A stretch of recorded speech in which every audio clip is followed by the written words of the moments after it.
কনভার্সনটা এইভাবেই হয়, পরিণতিটা হয় শুধুমাত্র একটু একটু করে আহা বাচ্চা করে তার স্বভাব পাল্টে দিয়ে নয়। তমকে রজর দিকে নিয়ে যেতে হবে, রজকে সত্যের দিকে নিয়ে যেতে হবে। এর সাথে কিন্তু শূদ্রত্ব থেকে ব্রাহ্মণত্বের আমার দৃষ্টিতে কোনো সম্পর্ক নেই। একজন খুব সাত্ত্বিক মানুষও কেন শূদ্র হতে পারবে না? আরেকজন কোন শূদ্র চেতনার মানুষও কেন সে ভালো পড়াশোনা করতে পারবে না? সব এইগুলো দেখার দরকার আছে। তবে হ্যাঁ, সাধারণত সাত্ত্বিক ভাবের মানুষ, এবার সাত্ত্বিক ভাবের মানুষ মানেই যে তিনি খুব ভালো মানুষ, মহৎ মানুষ, তা কিন্তু নাও হতে পারে। এটা আরেকটা খুব গুরুত্বপূর্ণ ব্যাপার। এমনি সাধারণত সাত্ত্বিক ভাব বলতে আমরা কি বুঝি? ব্যবহারে খুব নম্র, তার ভাষা সুন্দর, সে হয়তো কলেজের অধ্যাপক, সে হয়তো নিজে গবেষণা করে, তার মানে কি খুব সচ্চরিত্র? নাও হতে পারে।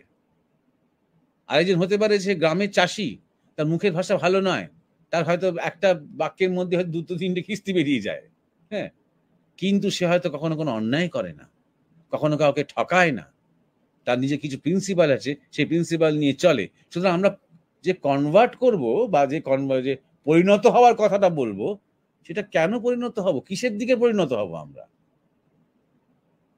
আমাদের ইতিহাস, ভারতবর্ষের ইতিহাস নিয়ে যত বিকৃতি হয়েছে, যত ইতিহাসকে মিথ্যাকে ইতিহাস বলে চালানো হয়েছে, যত মিথ্যা প্রোপাগান্ডা তৈরি করে ভারতীয়দের মধ্যে ভারত বিরোধ মানসিকতা তৈরি করা হয়েছে, এটা কারা করেছে? শূদ্ররা করেনি তো, সব তো ব্রাহ্মণরা করেছে। শূদ্ররা তো এরকম ধরনের কোনো বদমাইশি করেনি, তারা করতে পারেও নি। কিন্তু তারা তো অন্তত ফসল কাটতে গিয়ে ফসলের মধ্যে বিষ মিশিয়ে কাউকে তো হত্যা করেনি। তাহলে জগতে কিন্তু বেশি বেশি ক্ষতিটা, আমি শুধু ভারতের কথা বলছি না, গোটা পৃথিবীতেই বেশি বেশি ক্ষতিটা কিন্তু ইন্টেলেকচুয়ালরা করেছে, দার্শনিকরা করেছে, সায়েন্টিস্টরা করেছে।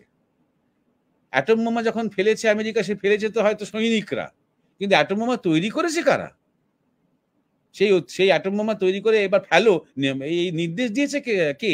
কোনো চাষি, কোনো কারখানার শ্রমিক, কোনো তাঁতি, কোনো নাপিত? হ্যাঁ, তারা তো সব ব্রাহ্মণ। তারা তো বিরাট বিরাট ইউনিভার্সিটিতে বিরাট বিরাট ডিগ্রি পাওয়া এবং নোবেল পুরস্কার পাওয়া সমস্ত বড় বড় তারা গবেষক। আজও যত কাণ্ড কারখানার জন্য মানুষের উপর দিয়ে যত অত্যাচার হচ্ছে, সে নতুন একটা ভাইরাসের নামেই হোক, কি ম্যান্ডেটস এর নামেই হোক, এই করতে পারবে না তাই করতে পারবে না, কি জোর করে ভ্যাকসিন পুশ করার নামেই হোক, কারা করছে? বৈদ্যরা করছে। তারা তো এক অর্থে ব্রাহ্মণ, তাই না? সুতরাং আমার ওইভাবে আমার মনে না দেখে আমাদের বৈদিক যে স্ট্রাকচার, সেই স্ট্রাকচার থেকে কিছু শিক্ষা নেওয়া যায় কিনা দেখো।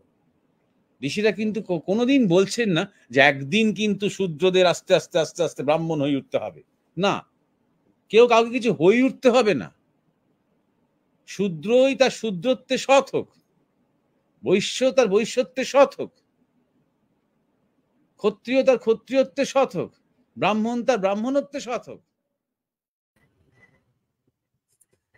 নমস্কার, মরমিয়া স্পিরিচুয়াল সোসাইটি ইউটিউব চ্যানেল আর ইন্ডিয়ান মঙ্ক ফেসবুক পেজের সকল দর্শকগণকে আমি দেবাশিস জানাই সাদর আমন্ত্রণ। আজকে এই জিজ্ঞাসা ভিত্তিক লাইভ আলোচনার শীর্ষক হলো প্রলয়কাল।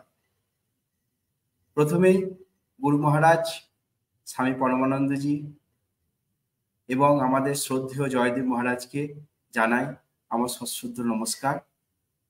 আমরা জানি আমাদের এই লাইভ জিজ্ঞাসা ভিত্তিক আলোচনায় জীবনের নানা জিজ্ঞাসার সমাধান করেন আমাদের শ্রদ্ধেয় জয়দেব মহারাজ, মরমিয়ার প্রাণ পুরুষ। যে সকল প্রশ্ন, যে সকল জিজ্ঞাসা দর্শকগণ আমাদের বিভিন্ন লাইভ প্রোগ্রামের নিচে রাখেন, বিভিন্ন লাইভ প্রোগ্রামের উপর যেসব জিজ্ঞাসা উঠে আসে, সেই সব জিজ্ঞাসার মীমাংসা হয় এক এক করে। আজকেও আমি সুধী দর্শকগণকে অনুরোধ করব যে ওনারা যেন আজকের আলোচনা মন দিয়ে শোনেন, আর যদি কোনো জিজ্ঞাসা তাদের মনে উদ্ভাসিত হয়, তারা সেই জিজ্ঞাসা সেই লাইভ প্রোগ্রামের নিচে, আজকের লাইভ প্রোগ্রামের নিচে তারা রাখেন। আর যখন সময় আসবে সকল জিজ্ঞাসার সমাধান শ্রদ্ধেয় জয়দীপ মহারাজ করবেন। আমি এই অনুষ্ঠানে আমার সহ সঞ্চালক উমেশ দাকে আমন্ত্রণ জানাচ্ছি। উমেশ দা। নমস্কার, দেবাশিস তোমাকে শুভেচ্ছা জানাই। আজকের অনুষ্ঠান প্রলয় কাল। মহারাজকে আমরা কিছুক্ষণের মধ্যে ডেকে নেব। মহারাজ প্রথমেই বললেন সৎ হতে, এবং সেটা সেই বর্ণাশ্রম প্রথা থেকে নয়, মানুষ সৎ হলেই সুন্দর হবে, এবং আমরা মনে করি তারপরেই মানুষ ধীরে ধীরে দেবত্ব ঋষিত্বের দিকে যাবে। সেই সৎ হওয়ার আহ্বান বা প্রেরণা যে অনুষ্ঠান থেকে হয়, সেই অনুষ্ঠানে মহারাজকে আমরা স্বাগত জানাবো।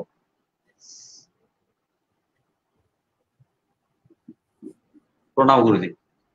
নমস্কার, আমাদেরকে শুভেচ্ছা জানাই। আর ইন্ডিয়ান মংস ফেসবুক পেজ, মরমিয়া স্পিরিচুয়াল সোসাইটির ইউটিউব চ্যানেলের সকল দর্শক, বন্ধু, অনুরাগী, ভক্ত, প্রথম থেকে যারা আমাদের পাশে আছেন, থাকছেন, নিয়মিত শোনেন, সবাইকে শুভেচ্ছা, ভালোবাসা। এই সম্প্রতি রামনবমী গেল, আর কাকতালীয়ভাবে আজকে আমাদের প্রথম জিজ্ঞাসা শ্রীরামচন্দ্রকে নিয়েই। তো সেই নবমী বেশ ঘটা করে সারা দেশে পালন হলো, চিরকালই হতো। এখন একটা মজার ব্যাপার লক্ষ্য করছি যে রাজনৈতিকভাবে এই রামনবমী পালনটা বেশ একটা ঘটনা হয়ে উঠেছে। কে কত বেশি পালন করতে পারে, কে কত নিজেকে হিন্দু বলে প্রমাণ করতে পারে, তার একটা প্রতিযোগিতা। এটা একটা পরিবর্তন। আজ থেকে 20-25 বছর আগেও অন্তত বাংলার রাজনীতিতে হিন্দুরা কে কত হিন্দু নয় তার বিজ্ঞাপনের একটা ঘটা চলতো। আর এখন আমরা কতটা হিন্দু তার দেখানোর একটা প্রতিযোগিতা চলে। তার মানে হচ্ছে সাধারণ মানুষের মধ্যে একটা পরিবর্তন এসেছে। সাধারণ মানুষের মধ্যে একটা নিজেদের ধর্ম, নিজেদের সংস্কৃতি, নিজের ইতিহাস, নিজের দর্শন, এর প্রতি একটা শ্রদ্ধা, আত্মমর্যাদা, একটা গৌরব বোধ জাগছে, এবং তার প্রতিবিম্ব তারা রাজনৈতিক নেতাদের মধ্যেও দেখতে চাইছে, এবং সারা পৃথিবীতে সব রকম মানুষের, যারা ভাবুক চিন্তাশীল মানুষ, তাদের মধ্যেও তারা একটা স্বীকৃতি পেতে চাইছে। এটা একটা যুগের পরিবর্তনের হাওয়া, কোনো সন্দেহ নেই। হ্যাঁ উমেশ। মহারাজ, যুগের পরিবর্তনের সঙ্গে আজকে প্রথমেই জিজ্ঞাসা যুগ নিয়েই কিছুটা। রমেন মন্ডল। প্রণাম মহারাজ, আমার একটা জিজ্ঞাসা আছে। ভগবান শ্রীরামচন্দ্রকে কেন মর্যাদা পুরুষোত্তম বলা হয়, এবং অনুগ্রহ করে রামতত্ত্ব নিয়ে একটি পূর্ণাঙ্গ আলোচনা করুন। আপনাকে অনুরোধ জানিয়েছেন রমেন মন্ডল। হ্যাঁ, প্রথমে যে কথাটা তুলেছেন রমেন মন্ডল, মর্যাদা পুরুষোত্তম, এই শব্দ দুটোকে একটুখানি দেখা যাক। পুরুষোত্তম বলতে আমরা কি বুঝবো?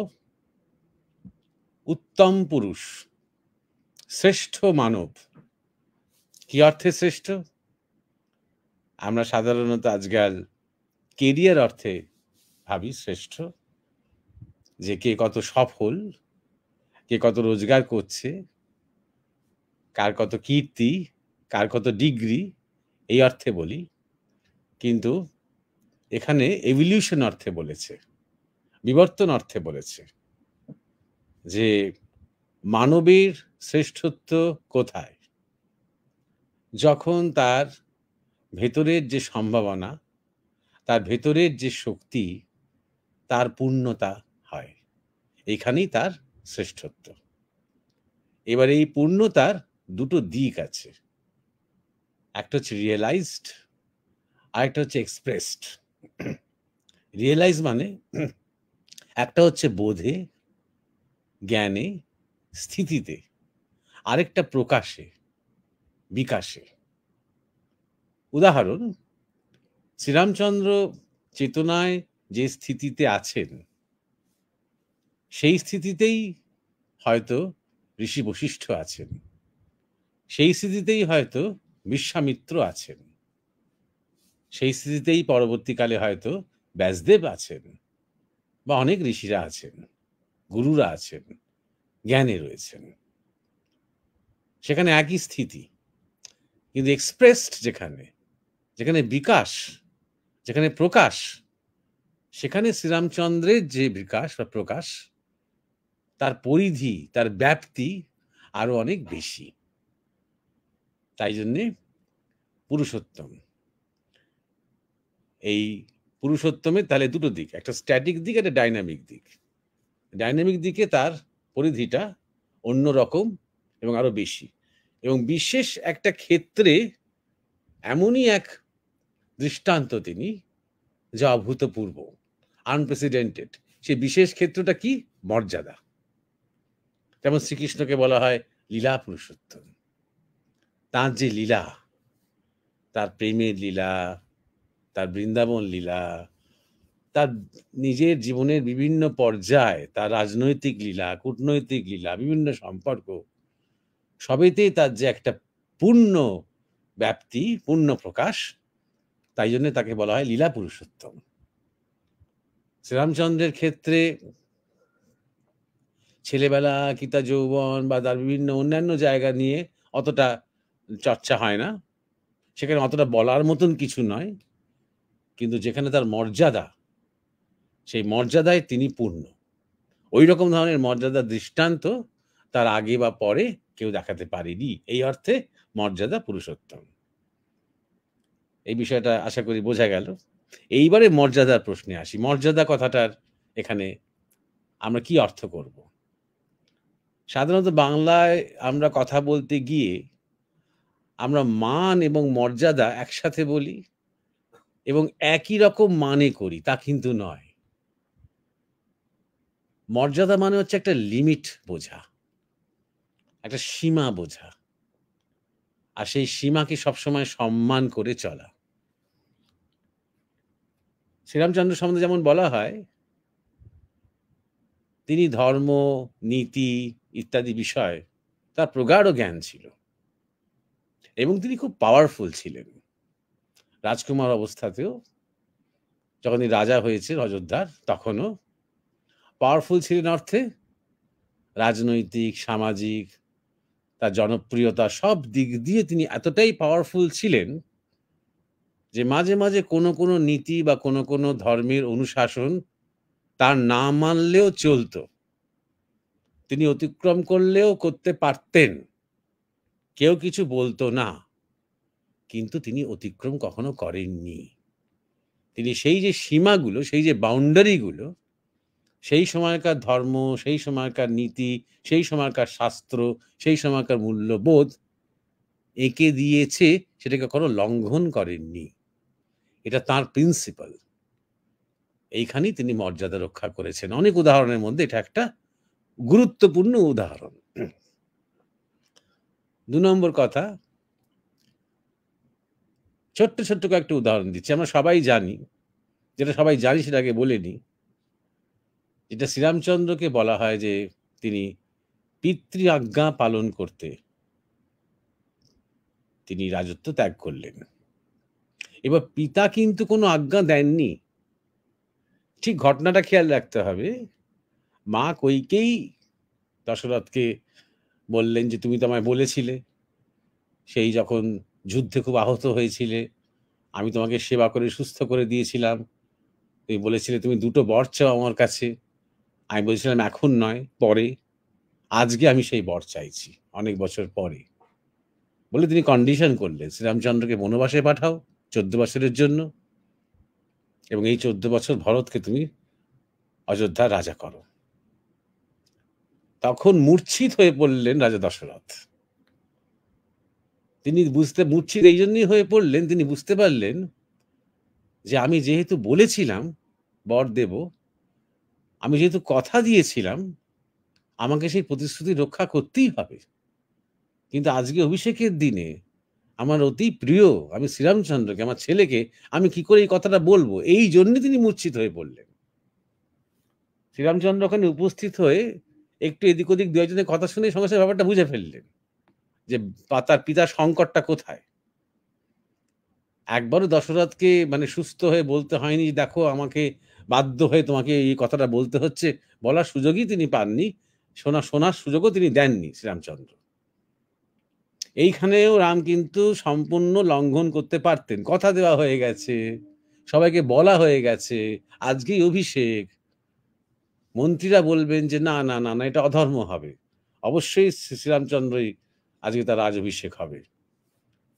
হয়তো রাজগুরু বলবেন, প্রজারা বলবেন, মায়েরা বলবেন, বড় ছোট বিজ্ঞজনেরা সবাই বলবেন যে ইনি বৃদ্ধ হয়েছেন, কইকেয়ীর উচিত অন্য কোনো বর চাওয়া, এরকম রাজনৈতিক ব্যাপারে হস্তক্ষেপ করা তা মোটেও উচিত নয়, এটা সম্পূর্ণ অধর্ম।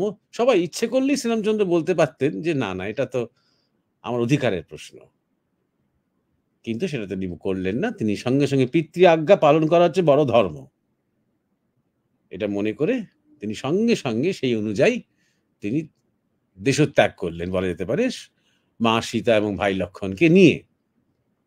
মর্যাদা রাখলেন, পিতৃ আজ্ঞার মর্যাদা রাখলেন, যে আজ্ঞাটা পিতা নিজে দিতেও পর্যন্ত পারেননি, এবং তিনি সংকটে পড়েছেন, যে এতটাই সংকটে পড়েছেন তিনি তার বেহুশ হয়ে যাচ্ছেন, তার জ্ঞান থাকছে না। এই উভয় সংকটের মধ্যে শ্রীরামচন্দ্র একত্রে তাকে বাঁচালেন। যদি তিনি বাঁচলেন না, ওই রামের চলে যাওয়ার পরেই দশরথ সেই শোকেই একরকম অসুস্থ হয়ে পড়ে শ্রীরামচন্দ্র বনবাস কালেই তার মৃত্যু হলো, যে ঠিক যেভাবে অন্ধমুনি বলেছিলেন তার মৃত্যু হবে। 1 নম্বর। 2 নম্বর, ছোট্ট একটা ঘটনা, বনে ঢোকার পরে লক্ষণ মাঝে মাঝেই রেগে রেগে কইকেয়ী সম্বন্ধে উল্টোপাল্টা কথা বলছেন, সমালোচনা করছেন। কইকেয়ী খুব সুন্দরী ছিলেন, কইকেয়ীও দেশের তিনি নারী, অর্থাৎ আজকের যেটা ইরান, পার্সিয়া। আর যখন শ্রীরামচন্দ্র বনবাসে যাচ্ছেন তখন ভরত এবং শত্রুঘ্ন তাদের মামার বাড়িতে গেছেন, অর্থাৎ পার্সিয়াতেই গেছেন, তারা সেই সময় ছিলেন না সেখানে। অতীব সুন্দরী, এবং মানে দশরথ তার 3 মহিষীর মধ্যে কইকেয়ীর প্রতি বেশি অনুরক্ত, তাদের মাঝে মাঝেই লক্ষণ কিছু কটু কথা বলে ফেলছেন। শ্রীরামচন্দ্র সবসময় তাকে তিরস্কার করছে। শ্রীরামচন্দ্রের মনের মধ্যে কিন্তু কোনো তিক্ততা নেই, যে কইকেয়ী একদম সিংহাসনে বসার মুহূর্তে তাকে এইভাবে পিছন থেকে ছুরি মারলেন, আজকের ভাষায় বলতে গেলে। যে কইকেয়ী রামকে কিন্তু খুব স্নেহ করতেন, মন্থরার মন্ত্রণাতে তিনি কিছুক্ষণ বিহ্বল হয়ে গিয়েছিলেন মাত্র। তবে শ্রীরামচন্দ্র বারবার লক্ষণকে বলছেন, কইকেয়ী মা, ভুলে যেও না লক্ষণ, কোনোদিন নিজের মায়ের সম্বন্ধে, তোমার গর্ভধারিণী মা না হলেও মাতৃসমা তিনি, তার সম্বন্ধে কখনো কোনো কুবাক্য কোনোদিন প্রয়োগ করো না। ওই রকম একটা চরম সংকট কালে, যেখানে সবচেয়ে বেশি খারাপ লাগার কথা শ্রীরামচন্দ্রের, এবং খারাপ নিশ্চয়ই তার একটু লাগছেও, সেখানে তিনি লক্ষণকে সবসময় বলছেন ঠিক কাজটা করতে, রাগের চোটে দুঃখতে পড়ে ভুল না করতে, রিয়াকশন না করতে। মর্যাদা, কইকেয়ীর মায়ের মর্যাদা, লক্ষণ আগামী সেও রাজকুমার, তারও একটা মর্যাদা আছে। আর সাধারণ 5টা ছেলের সাথে লক্ষণ একরকম নয়। 2 নম্বর উদাহরণ, পুত্র হিসেবে, দাদা হিসেবে, তারপরে স্বামী হিসেবে, স্বামীর ভূমিকায় আমি পরে আসছি, বন্ধু হিসেবে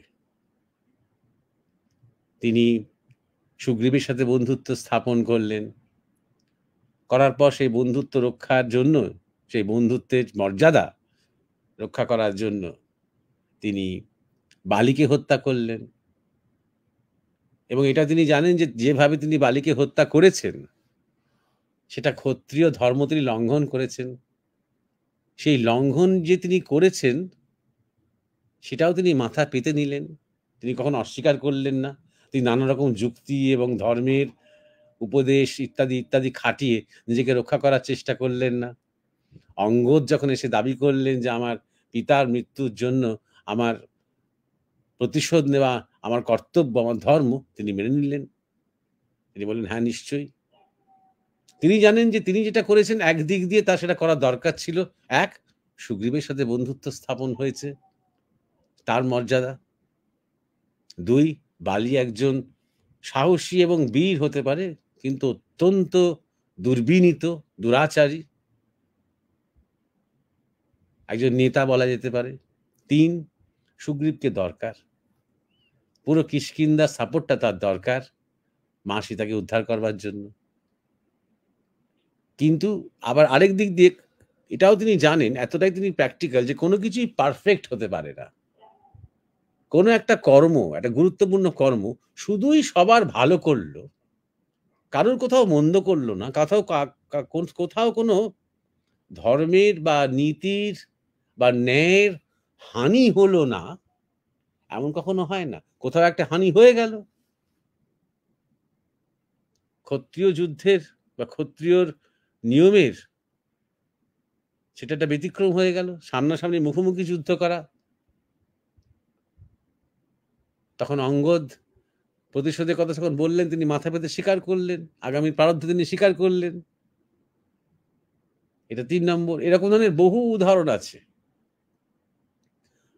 আরেকটা উদাহরণও মাঝে মাঝে খুবই মনে হয়, যে তিনি অযোধ্যা যখন ত্যাগ করেছেন এবং বনবাস শুরু করেছেন, তখন কিন্তু তার পরিচয় একজন অযোধ্যার রাজকুমার বলে নয়। তখন কিন্তু তার পরিচয় তিনি দশরথের পুত্র বলে নয়।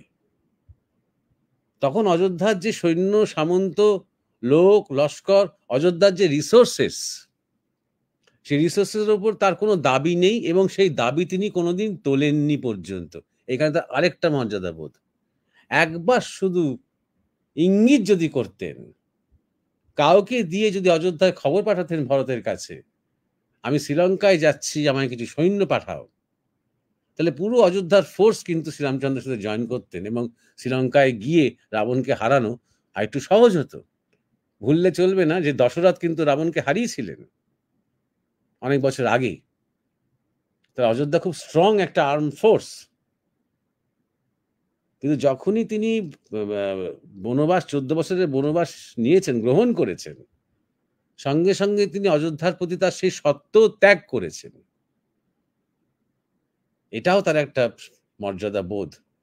এবং এই মর্যাদার সাথে যুক্ত কি, যে তিনি শ্রীলঙ্কায় যাবেন, শ্রীলঙ্কায় গিয়ে তিনি যুদ্ধ করবেন, তিনি মা সীতাকে উদ্ধার করবেন, কিন্তু তিনি এমন সৈন্যবাহিনী নিয়ে যাবেন, এমন লোকজনকে নিয়ে যাবে যারা ডাইরেক্টলি রাবণের দ্বারা অত্যাচারিত হয়, যাদের একটা নিজস্ব স্টেক আছে, যারা শুধু একটা অকারণে মার্সিনারির মতন আমায় যুদ্ধ করতে হবে, এটা আমার কাজ, তাই জন্য আমি যুদ্ধ করতে যাচ্ছি না। তাদের ভেতরে একটা আগুন আছে, তাদের ভেতরে একটা আবেগ আছে রাবণকে পরাভূত করার। কারণ কিষ্কিন্ধা পর্যন্ত, দক্ষিণ ভারত পর্যন্ত রাবণের দল বল, রাবণ নিজে বারবার অনেক অত্যাচার করেছেন, এমনকি সাধুদের উপরে তিনি অনেক হেনস্থা করেছেন, একেবারে নৈমিষারণ্য পর্যন্ত। সুতরাং তারা যারা সাফার করেছে, যারা কষ্ট পেয়েছে, তাদেরকে অর্গানাইজ করে, তাদেরকে প্রশিক্ষণ দিয়ে, যারা একেবারে আনকোরা সম্মুখ যুদ্ধে রাবণের মতন অর্গানাইজ আর্মির সাথে যুদ্ধ করার ব্যাপারে যারা একেবারে আনকোরা, তাদেরকে নিয়ে তিনি যুদ্ধক্ষেত্রে প্রবেশ করেছেন, শ্রীলঙ্কাতে রাবণের সাথে যুদ্ধ করেছেন।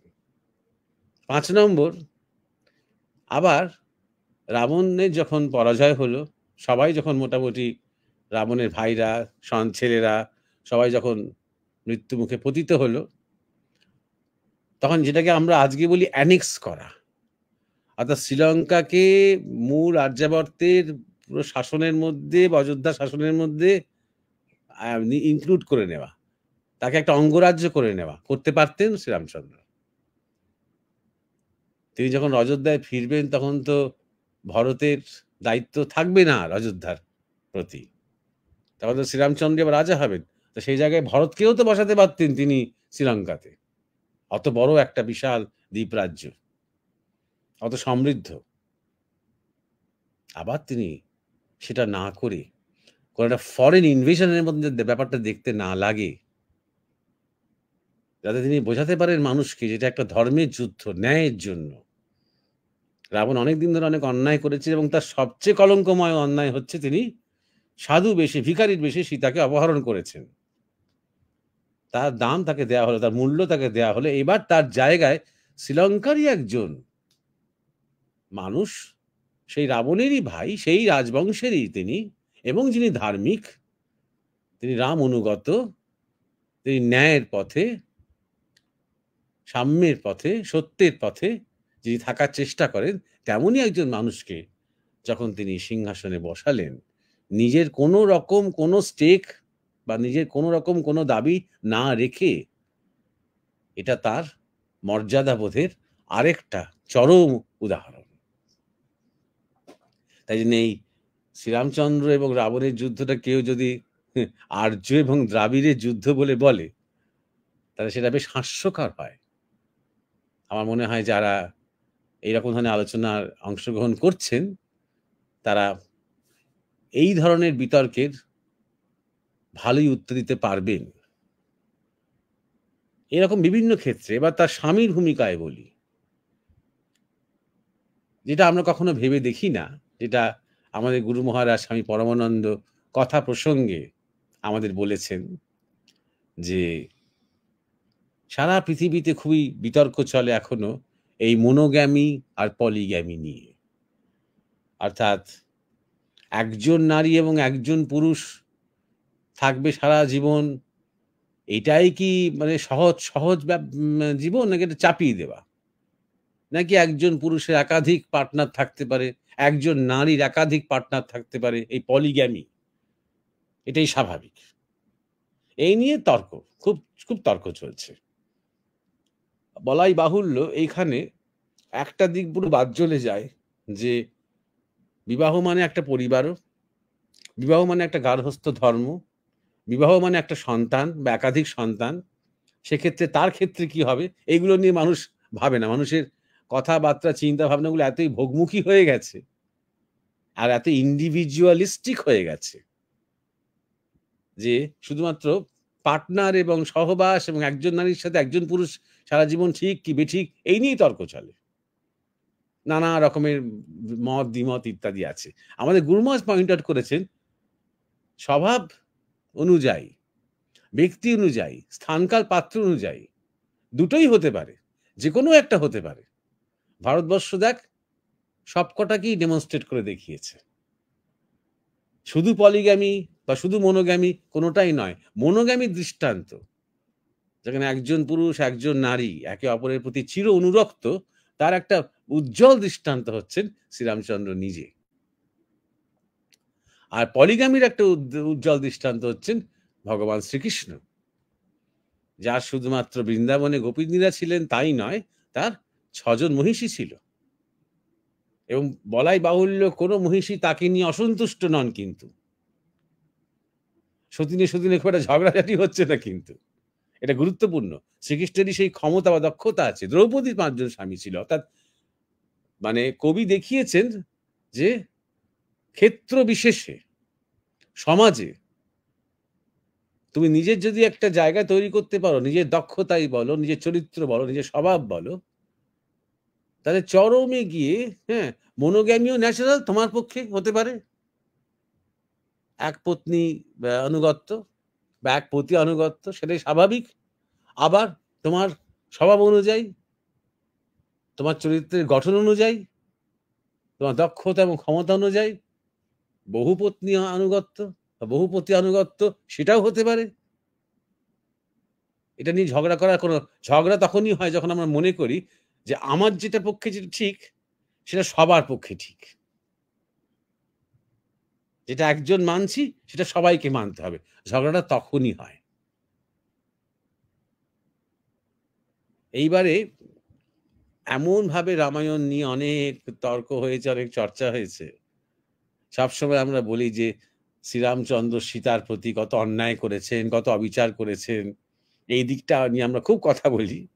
কিন্তু আমরা এটা দেখি না, এমন একটা যুগ, সেই যুগটা যখন আমরা, যে সময় আর্য রাজাদের আমরা জীবন দেখছি, একাধিক তারা বিবাহ করেন। শুধু রাজারা নন, আর্য মন্ত্রীরা কি আর্য বিশিষ্ট জনেরা কি যোদ্ধারা, এই বিবাহগুলো বেসিক্যালি এক একটা কন্ট্রাক্টের মতন। অনেক সবসময় যে ভালোবেসে বা খুব একটা আদর্শগত কারণে বিবাহ হচ্ছে তা নয়। রাজন্য বর্গের মধ্যে যখন বিবাহ হচ্ছে তখন সেটা একটা চুক্তি, যাতে যুদ্ধ আর না হয় একে অপরের সাথে। আমার হয়তো একজনের সাথে খুব শত্রুতা আছে, শুধু আমার সন্তানের সাথে, আমার ছেলের সাথে যদি তার মেয়ের বিবাহ হয়ে যায়, তাহলে আমার প্রতিবেশী হয়ে সারা জীবন যুদ্ধ করেছি আর করব না, তারও মনে হবে যে আমি যদি আক্রমণ করি তাহলে আমার মেয়ের ক্ষতিগ্রস্ত হবে, তার সন্তানের ক্ষতি হতে পারে।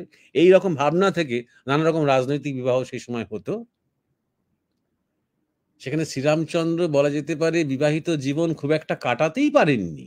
তিনি খুব একটা সুখেই সুস্থ বিবাহিত জীবন তার খুব একটা কাটেনি। অথচ তিনি কোনো দিন কোনো দ্বিতীয় বিবাহ করার চেষ্টাই করেননি। এবং আমি নিশ্চিত যে সেরকম ধরনের অনেক প্রস্তাব নিশ্চয়ই এসেছে, অন্তত রাজনৈতিকভাবে। তিনি অযোধ্যায় ফিরে আসার পরে যখন সীতাকে চলে যেতে হলো, তারপরে নিশ্চয়ই বারবার সেরকম ধরনের অনেক প্রস্তাব এসেছে, কিন্তু তিনি সীতার প্রতি এতই অনুগত ছিলেন এবং সীতাকে এতটাই তিনি ভালোবেসেছিলেন, এবং এখানে একটা মর্যাদা বোধ, সেই স্ত্রী তার কাছে থাকুক না থাকুক, তিনি নির্বাসিতা হন বা তিনি মানে পঞ্চবটিতে বসে থাকুন, অশোক বনে, যাই যেভাবেই থাকুন না কেন, ঠিক যেমন সীতা সম্পূর্ণভাবে শ্রীরামচন্দ্রের অনুগত, উল্টো দিক দিয়েও তাই। শ্রীরামচন্দ্র 100% মা সীতার প্রতি অনুরক্ত, অনুগত, এবং সেখানেই তিনি তার বিবাহকে এবং তার সম্পর্ককে মর্যাদা দান করছেন।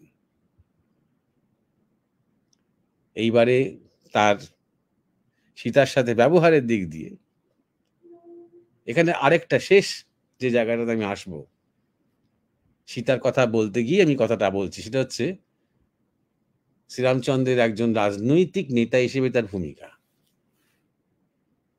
সেখানে তিনি একজন আদর্শ, এই যে আমরা বলি রাম রাজ্য, এবং রাম রাজ্যের মধ্যে যেটা একটা বিশেষ দৃষ্টান্ত আমরা দেখি শ্রীরামচন্দ্রের ক্ষেত্রে, সেটা হচ্ছে রাজতন্ত্র হলেও শ্রীরামচন্দ্রের মতন ডেমোক্রেটিক মানুষ খুব কম দেখা যায়। সমস্ত বিষয় তিনি তার মন্ত্রীদের শুধু মত নেন না, তাদের কথাটাই তিনি মেনে নেন। যেখানে দেখেন বেশিরভাগ মানুষ কোনো একটা মত দিচ্ছে, সেটা হয়তো তার ব্যক্তিগত মতের বিরুদ্ধে, তখন তিনি বেশিরভাগ প্রাজ্ঞ মানুষ এবং মন্ত্রীদের মতামতটাই তিনি সিদ্ধান্তে নিয়ে আসতেন। তার নিজের কি মতামত, তার নিজের কি স্বার্থ বা তার নিজের কি ভাবনা, সেটাকে গুরুত্ব না দিয়ে, এটা একটা বিরাট মনের পরিচয়। এখানেই তার রাম রাজ্য। তাই জন্যই যখন মা সীতা যখন রাবণের সেই বাগান থেকে বেরিয়ে এলেন, শ্রীরামচন্দ্র তাকে দেখার আগেই খুব ভালো করেই জানেন যে কোনো রকমের কলঙ্ক দাগ মা সীতার উপরে পড়েনি।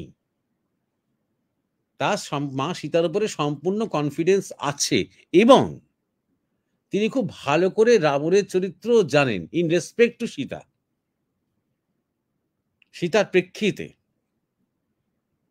কিন্তু তিনি এটাও জানেন যে আজকে এখানে একটা ডিসপ্লের সময় হয়েছে, কারণ এখানে শুধু লক্ষণ আর নেই, কিষ্কিন্ধার সমস্ত বড় বড় সমস্ত নেতারা ওখানে রয়েছেন। আজকে এখানে যা হবে, দুদিন পরে অযোধ্যায় সেই খবরটা যাবে। তাই একদম ওয়েলকাম করার আগে একটা কিছু দেখাতে হবে, আমাকে একটা কিছু করতে হবে। তারপরে খুব কড়া ভাষায় এই দুজনের মধ্যে, শ্রীরামচন্দ্র এবং মা সীতার মধ্যে একটা খুব কড়া ভাষায় আক্রমণ এবং প্রতি আক্রমণের একটা বাকযুদ্ধ চলল। এবং সীতাও খেয়াল রাখতে হবে, তিনি কিন্তু একজন রাজকন্যা, তিনি যথেষ্ট রাজনৈতিকভাবে সচেতন। তিনিও জানেন এই বাকযুদ্ধটা কেন করতে হচ্ছে। সুতরাং অগ্নি পরীক্ষা মানে হচ্ছে এক ধরনের সেক্স টেস্ট, অর্থাৎ এতগুলো মাসের মধ্যে বা এতটা সময়ের মধ্যে তার কোনো সেক্সুয়াল কন্ট্যাক্ট হয়েছিল কিনা, এটা তাই করতে হলো। দুজনেই দুজনের সম্বন্ধে কনফিডেন্ট, কিন্তু মা সীতাও জানেন যে রামচন্দ্র তাকে সন্দেহ করেন না, এবং এই বাকযুদ্ধটাও একটা পারফরমেন্স সেখানে। কেন এটা চাইছেন শ্রীরামচন্দ্র? যাতে মানুষ অযোধ্যায় যখন তিনি ফিরবেন, মুক্ত কণ্ঠে মা সীতাকে দেশের মহারানী হিসেবে মেনে নিতে পারে। তার ভেতরের আকুলতাটা সেটাই। সেখানে যেন কোনো একটা দাগ থেকে না যায়, কোনো সংশয় থেকে না যায়। এটা তিনি কেন করছেন? এতদিন পরে তিনি সীতাকে ফিরে পেয়েও তাও এটা তাকে কেন করতে হচ্ছে? কারণ তিনি প্রজাবৎসল, কারণ তিনি প্রজাদের সুখে সুখী হতে চান। তার ব্যক্তিগত তার কি মনে হয়, তার কি মতবাদ, তার কি আইডিয়া, তার কি চিন্তা, তিনি তার স্ত্রীকে কতটা ভালোবাসেন, এসব দেখানোর থেকে তার প্রজারা যাতে সন্তুষ্ট হয়। তারা হয়তো অনেকেই বোকা, তারা হয়তো অনেকেই সংশয়ী, সন্দেহপ্রবণ, তাও রামচন্দ্র তাদের ভালোবাসেন, পিতার মতন করে ভালোবাসেন, বন্ধুর মতন করে ভালোবাসেন। তাই তিনি বিচার করেন না, ইনফিরিয়ার বলে মনে করেন না। এইখানেই হচ্ছে তার মর্যাদা বোধ। এটা এতটাই সূক্ষ্ম পয়েন্ট, হয়তো এটা সবাই বুঝতেও পারবে না। কারণ আমরা এখনকার আমাদের মূল্যবোধগুলো এত ইন্ডিভিজুয়ালিস্টিক হয়ে গেছে, একটা অধিকারের ব্যাপার হয়ে গেছে।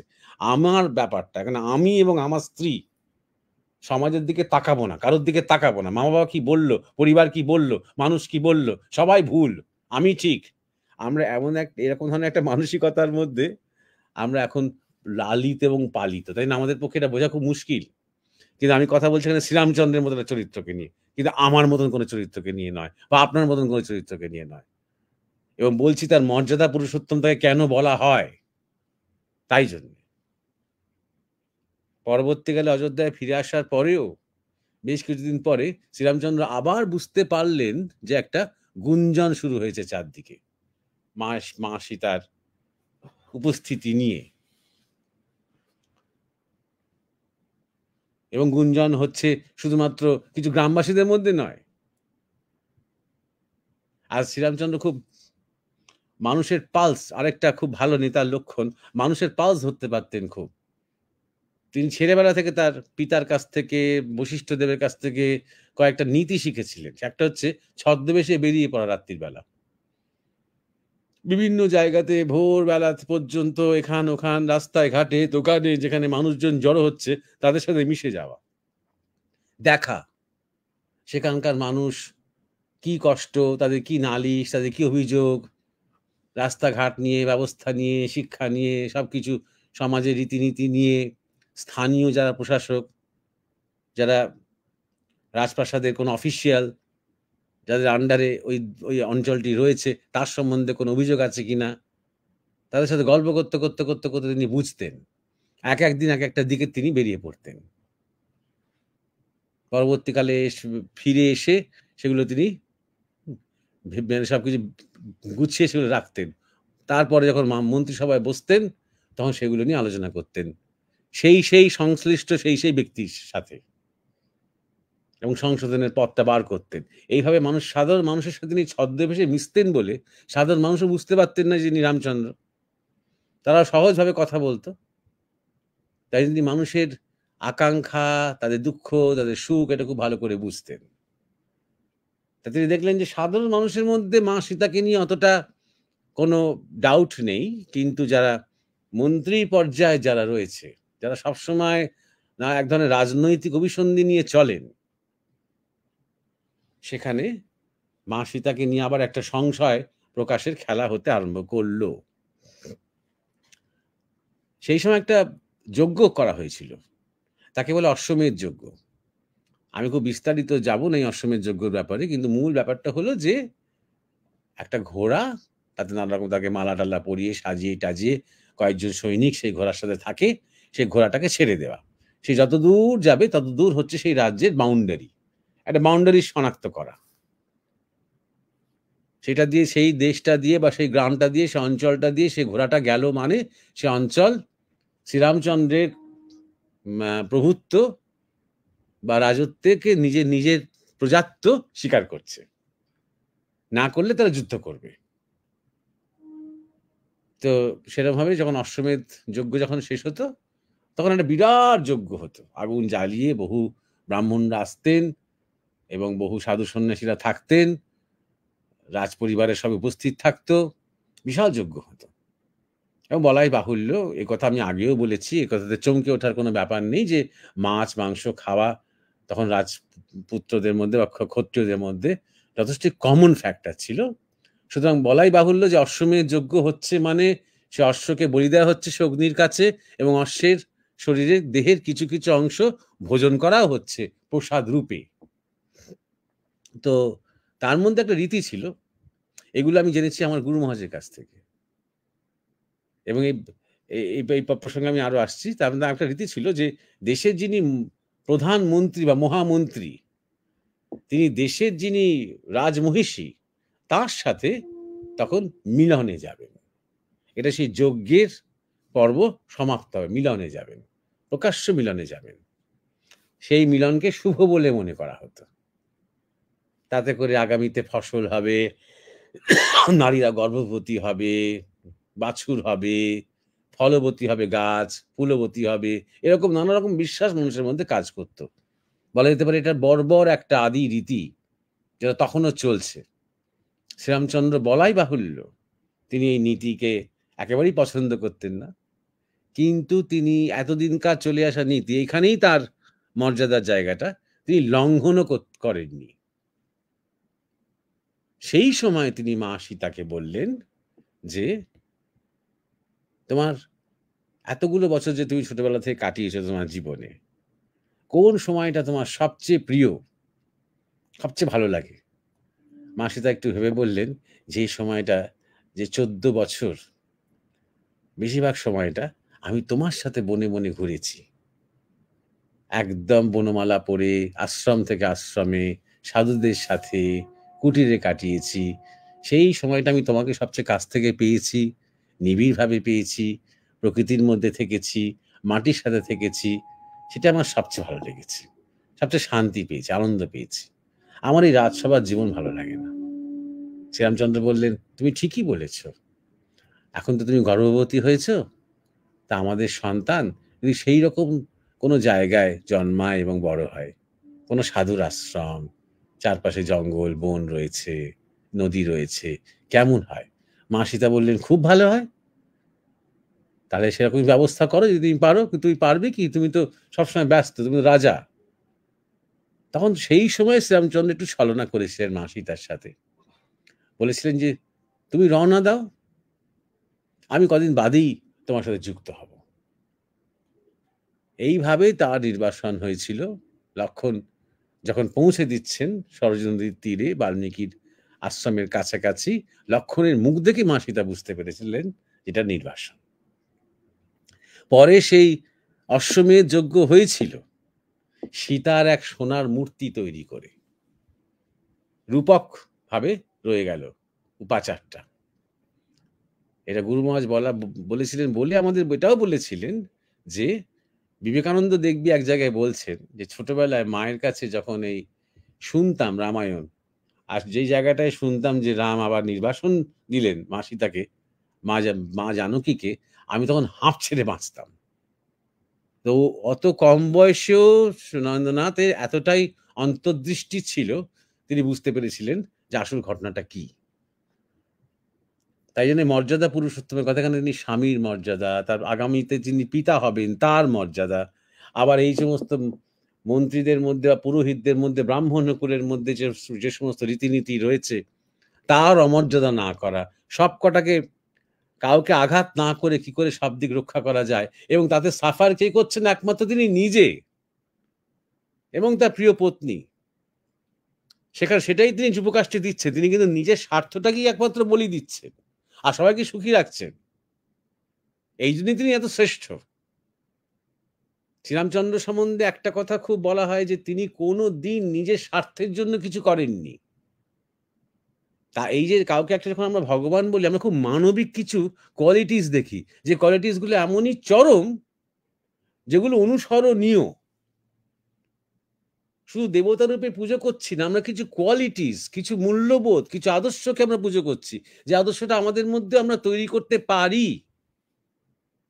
আর একটা কথা বলা হয় শ্রীরামচন্দ্র সম্বন্ধে, যদি কেউ দোষ করে, অপরাধ করে, ক্ষমা চায়, সবচেয়ে তাড়াতাড়ি ভুলে যেতেন শ্রীরামচন্দ্র সেটা তার দোষটা সবচেয়ে তাড়াতাড়ি ক্ষমা করতেন। যদি কেউ কিছু ভালো করে, একটু উপকার করে, সারা জীবন মনে রাখতেন, সারা জীবন কৃতজ্ঞতা প্রকাশ করতেন তাদের কাছে। একজন মহতের, একজন বড় মাপের যা হৃদয়, তার কাছে এটাই কিন্তু প্রত্যাশিত। এগুলো আমরা মুখে বলি, কিন্তু একজন সারা জীবন করে দেখিয়েছেন এরকম। শ্রীরামচন্দ্রের সারা জীবনটাই যদি আমরা দেখি, খুব একটা মানে আরামের জীবন নয়, কিন্তু ঘটনাবিহীন জীবন নয়। কোনো সময় শ্রীরামচন্দ্র কিন্তু খুব শান্তিতে বেশ অযোধ্যার রাজপুত্র বা রাজা হয়ে খুব ভোগ করছেন, এরকম দেখা যায়নি। সারা জীবন সংগ্রামের জীবন, নানা রকম ঘাত প্রতিঘাতের মধ্যে দিয়ে তাকে যেতে হচ্ছে, কিন্তু কোনো দিন তার জন্য যেটা ন্যায়, যেটা উচিত, যেটা সঠিক, যেটা ধর্ম, যেটা সীমা, সব সময় কোনোটাকে তিনি লঙ্ঘন তো করেননি, বরং আগাগোড়া পালন করেছেন এবং কখনো কখনো নালিশ করেননি, কখনো কোনো অভিযোগ করেননি। চেষ্টা করেছেন নিজের প্রিন্সিপাল থেকে, নিজের আদর্শ থেকে চ্যুত না হতে। শেষ কথা বলবো তার, যেটা নিয়ে আরেকটা বিরাট বিতর্ক তোলা হয়, সেটা হচ্ছে শূদ্র শুম্বকের যে কাহিনী, যে তপস্যা করছিল বলে তাকে তিনি হত্যা করলেন। দুটো ডিটেলস আমরা ভুলে যাই। এক নম্বর হচ্ছে, প্রথমে তিনি গিয়েই হত্যা করলেন না, তিনি শূদ্রকের সাথে বা শুম্বকের সাথে কিন্তু অনেকক্ষণ কথা বললেন। এবং আরেকটা ঘটনা এখানে খেয়াল রাখতে হবে, যে ওই অঞ্চলে কিছু ডিস্টারবেন্স আরম্ভ হয়ে গিয়েছিল। তার মধ্যে একটা ডিস্টারবেন্স হচ্ছে, একটা ব্রাহ্মণের ছেলে মারাও গেল ওই তপস্যার কারণে। শুনুন, তপস্যাটা অ্যাকচুয়ালি কি, কিসের তপস্যা? শূদ্র কিন্তু সাধনা করছিলেন না, তপস্যা করছিলেন। তপস্যা মানে এবং সাধনা, তপস্যা এবং সাধনা শব্দের মধ্যে পার্থক্য হচ্ছে, সাধনা কেউ করে ঈশ্বরের জন্য, নিজের মধ্যে ভগবত শক্তি জাগানোর জন্য, আর তপস্যা করে কোনো একটা সংকল্পের জন্য, কোনো একটা জাগতিক কিছু পাওয়ার জন্য সে তপস্যা করে। তা শূদ্রক, সে শূদ্র বলে কি তপস্যা করছিল বলে রাম তাকে হত্যা করলেন? নাকি তার তপস্যার মধ্যে আসলে কোনো ব্রাহ্মণ্য আইডিয়া ছিল না, তার তপস্যার মধ্যে হয়তো কোনো একটা প্রতিশোধ স্পৃহা ছিল, এবং তাই জন্যই সেটা তো তার অধিকার নেই। কারণ আমরা এটাও খেয়াল রাখতে হবে যে, কোনো একটা বিষয় নিয়ে সাধনা করার সময় বা তপস্যা করার সময় একটা অধিকারের প্রশ্ন আসে, তার গুরু তাকে সে অধিকার দিয়েছেন কিনা। বিশ্বামিত্র তো একসময় তপস্যা শুরু করেছিলেন একটা নতুন বিশ্ব গড়বেন বলে, গড়তে শুরুও করেছিলেন তিনি, কিন্তু শেষ পর্যন্ত তাকে শিব এসে নিরস্ত করলেন, তো কারণ অতটা তার অধিকার নেই। আমরাই গুরু মহারাজের কাছে শুনেছি তার তার এক ধরনের এনকাউন্টার হয়েছিল বারাণসীতে, একজন হাত তোলা সাধুর সাথে। বারাণসীতে যে হাত তোলা সাধু, সেটা নতুন ব্রহ্মাণ্ড তৈরি করবে, এই ব্রহ্মাণ্ডটা ভালো নয় বলে 12 বছরের তপস্যা, তার হাত নামাবেন না তিনি। সেই 12 বছর শেষ হওয়ার কয়েকদিন আগে গুরু মহারাজ তার কাছে পৌঁছেছিলেন, এবং সেই তপস্যা তার নানা কারণে ভেঙে গিয়েছিল, অর্থাৎ তার অধিকার হয়নি। সুতরাং শুধু তো তপস্যা করছে এবং সে ব্রাহ্মণ নয়, শূদ্র বলে রামচন্দ্র তাকে মারলেন, অত সহজ নয়। তাহলে গিয়ে কথা বলতেন না, ওখান থেকে ফিডব্যাক নিতেন না, আশেপাশে এলাকাতে কি সমস্যা হচ্ছে তাকে নিয়ে। এটাও খেয়াল রাখতে হবে, সেই ডিটেলস গুলো আমরা কিন্তু জানি না। তপস্যাটা সে কি করছিল, কেন করছিল, কোথায় কোনো জায়গায় সে লঙ্ঘন করছিল কিনা, কারো কোনো ক্ষতি হচ্ছিল কিনা, কোথাও কোনো সাম্যতার অভাব ঘটছিল কিনা, এটা কিন্তু আমরা জানি না। এবং আমি নিশ্চিত সেখানে যথেষ্ট কারণ ছিল। তিনি আবার শুধুমাত্র শুম্বক কি চাইছের থেকেও বড় কথা, অনেক মানুষের সেখানে সুবিধা অসুবিধে তাকে দেখতে হচ্ছে। কারণ তিনি শুধু শুম্বকের রাজা নন, তিনি শুধু কারোর অধিকার পাইয়ে দেওয়া রাজা নন, তিনি কোনো ফান্ডামেন্টাল রাইট যাতে তার ক্ষেত্রে প্রয়োগ হয় তার কাজ, তার কর্তা নন তিনি। বহুজন সুখায়, বহুজন হিতায়, যেন কোনো ব্যালেন্সের প্রবলেম না হয়, সোশ্যাল যে হারমোনি, সামাজিক যে সাম্যতা, সেখানে যেন কোনো বিকার না আসে, এই দূরদৃষ্টিটাই তার মানে রাম রাজ্যের অর্থাৎ রাজা হিসেবে দেখার প্রধান কর্তব্য। এবারে রাম শব্দটার অনেক গুরুত্ব আছে, সেটা নিয়ে আর আমি খুব বেশি যাচ্ছি না। কিছু রামচরিত্র নিয়ে আলোচনা করা হলো, মর্যাদা পুরুষোত্তম যে কথাটা। তবু ছোট্ট করে বলতে গেলে রা মানে হচ্ছে আলো, এবং অনেক সময় সূর্যকেও বলা হয় রা। আমরা ইজিপশিয়ান যে গড, ইজিপশিয়ান যে প্রধান দেবতা, তাকে রা বলে জানি, এবং সেই রায়ের সাথে আমাদের রামচন্দ্রের এবং সূর্যের বিরাট মিল আছে। রাম বা রাম মানে হচ্ছে যিনি নিজের মধ্যে আলো খোঁজেন বা আলোকে জানেন, নিজের মধ্যে সূর্যের দীপ্তি, যে জ্ঞানের দীপ্তি, তাকে খোঁজেন এবং জানেন, তিনি হচ্ছেন রাম।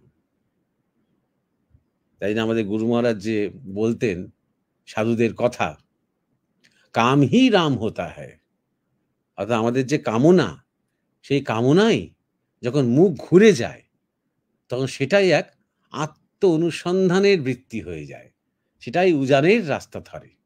কাম হি রাম হতা হ্যায়।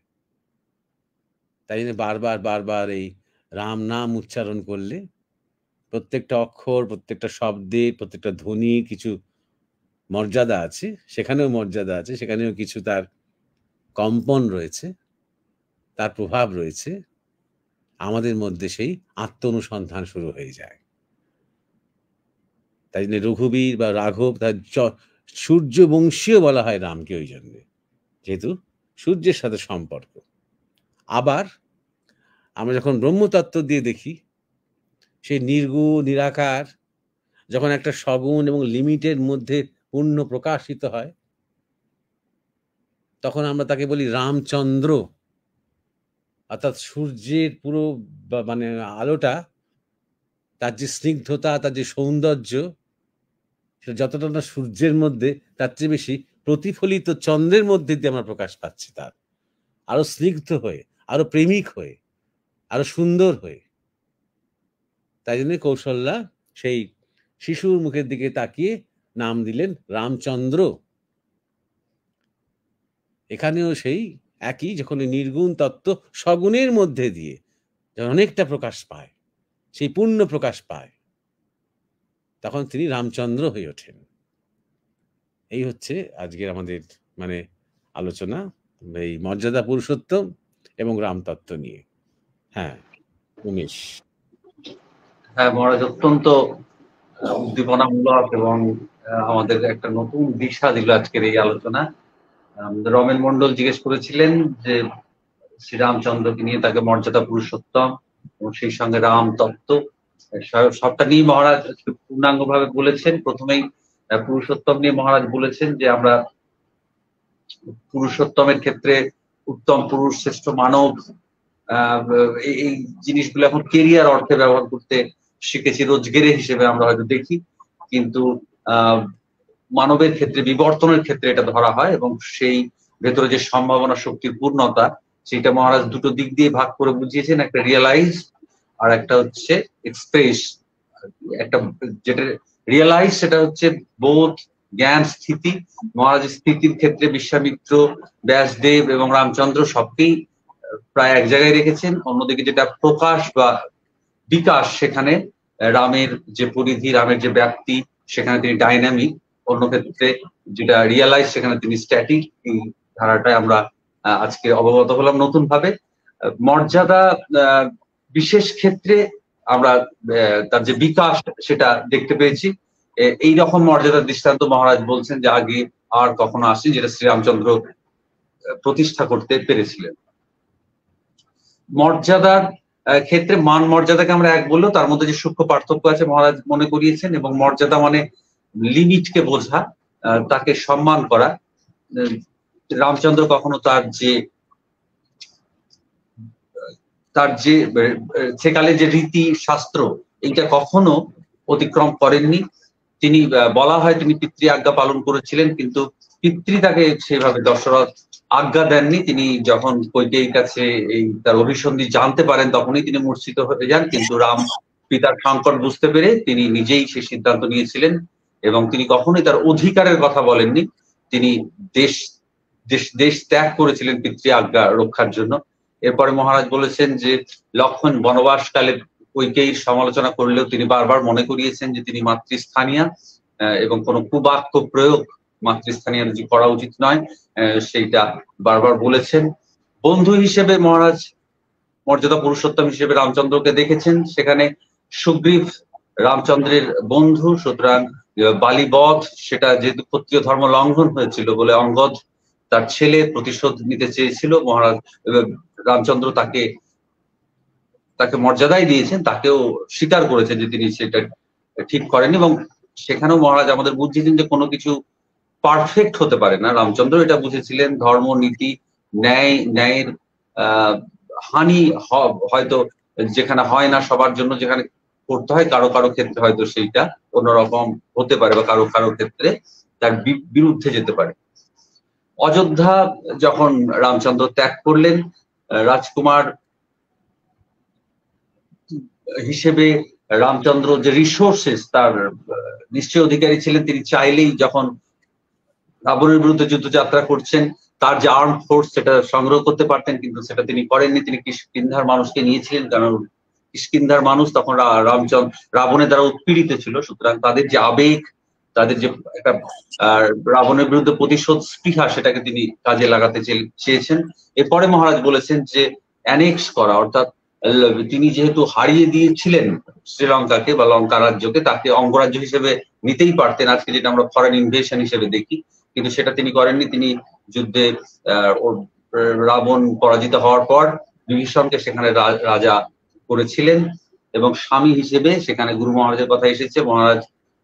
মহারাজ আমাদের জানিয়েছেন যে মনোগামী এবং পলিগ্যামি, মনোগামী একজন পুরুষ একজন নারী, এবং পলিগ্যামিতে একাধিক। রামচন্দ্র সেখানে মনোগামী হিসেবে সেকালে একটা দৃষ্টান্ত হয়ে থেকেছে, এবং মহারাজ আমাদের আরো ধরিয়ে দিয়েছেন যে যুগে যুগে সেটা একই যুগে হয়তো দেখা গিয়েছে দুটো প্রথাই থেকেছে, এবং সেইটা স্বভাব চরিত্রের গঠন অনুযায়ী যেটা যার ক্ষেত্রে ঠিক ছিল সেটাই তারা গ্রহণ করেছেন।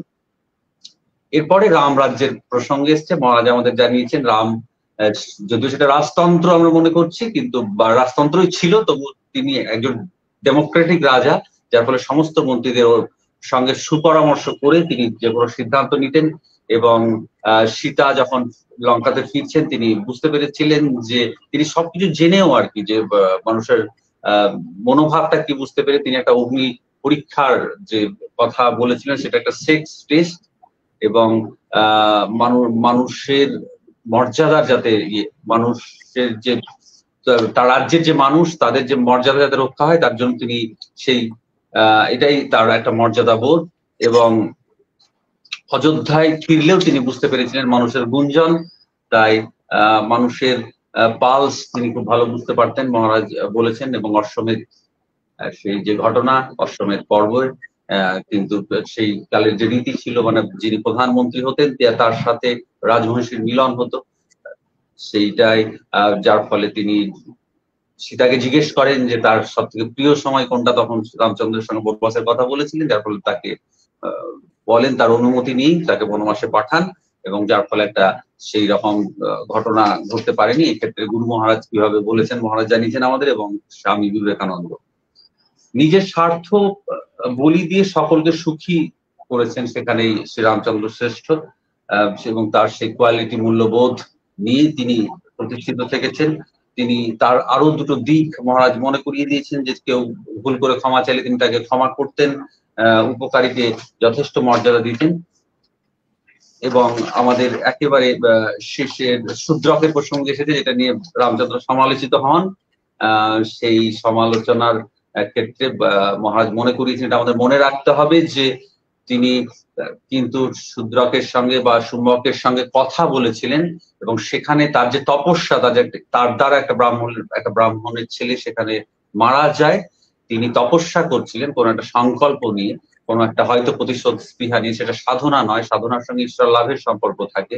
এবং গুরু মহারাজের একটা প্রসঙ্গ এসেছে, গুরু মহারাজ এরকম বারাণসীতে হাত তোলা সাধুকে দেখেছিলেন, যিনি এরকম একটা নতুন ব্রহ্মাণ্ড সৃষ্টির সংকল্প করেছিলেন। সুতরাং অধিকার না হলে সেইটা যে কখনোই কোনো যুগেই তাকে আর হতে দেওয়া হয় না, সেটা আমরা জেনেছি।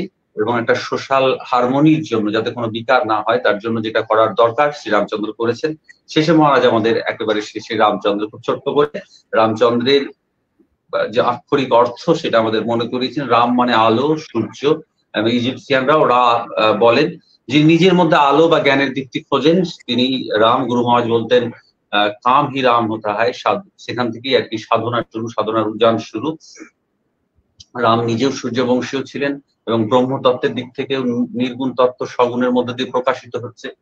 সূর্যের যে স্নিগ্ধতা অর্থাৎ তার যে প্রেমিক রূপ সেটাই শ্রী রামচন্দ্র হিসেবে প্রকাশিত হয়েছে। সুন্দর আলোচনা। আজকে এই কয়েকদিন আগেই আমাদের রামনবমী হয়ে গেল, তার পরিপ্রেক্ষিতে মহারাজ করলেন, মহারাজকে প্রণাম জানাই। এরপরে দ্বিতীয় জিজ্ঞাসায় আমরা চলে যাব। দ্বিতীয় জিজ্ঞাসা আমাদের করবেন দেবাশিস এসকে সমেত জিজ্ঞাসা। হ্যাঁ উমেশ দা, আমরা সত্যি সমৃদ্ধ হলাম রামচন্দ্রের জীবন, রামচন্দ্রের শ্রীরামচন্দ্রকে কেন মর্যাদা পুরুষোত্তম বলা হয় এই নিয়ে মহারাজ বিস্তৃত আলোচনা করলেন, আমরা সমৃদ্ধ হলাম। আজকে দ্বিতীয় জিজ্ঞাসা করেছেন এসকে সোম। ইনি বলছেন সন্ন্যাস সে যে কোনো গুরুর কাছ থেকে নেওয়া হোক না কেন, তার মূল বিষয়বস্তু অর্থাৎ আন্তরিক ব্যাপার ও বাহ্যিক রীতিনীতিগুলো নিয়ে একটি যুগোপযোগী এবং বিস্তারিত আলোচনা, এবং এই প্রসঙ্গে স্বামী বিবেকানন্দের বীর্যা হোম আপনার আগামী কোনো সৎসঙ্গে শুনতে চাই মহারাজ। তো মহারাজ এই নিয়ে এসকে সোম মহাশয় জিজ্ঞাসাটা। হ্যাঁ, এই জিজ্ঞাসায় আসার আগে কমেন্ট এসেছে একটা। এই নর্ডিক বং কমেন্ট করেছে, রাম মন্দির উদ্বোধনের পর অভ্যাস করেছিলাম এমন উদার মানসিকতা তৈরি করার। দেখলাম পরিচিত মানুষেরা আমাকে বনবাসে পাঠানোর চেষ্টা চালাচ্ছে। ভেবে দেখলাম দরকার নেই অত উদার হবার, ফলে উদার হবার চেষ্টা বন্ধ হলো। রাম মন্দির উদ্বোধনের পর অভ্যেস করেছিলাম এমন উদার মানসিকতা তৈরি, মানে কেমন? তাকে তুমি ঠিক উদার বলছো? শ্রীরামচন্দ্রকে উদার বলছো, না যে বক্তব্যগুলো আমি রাখছি তাকে উদার বলছো?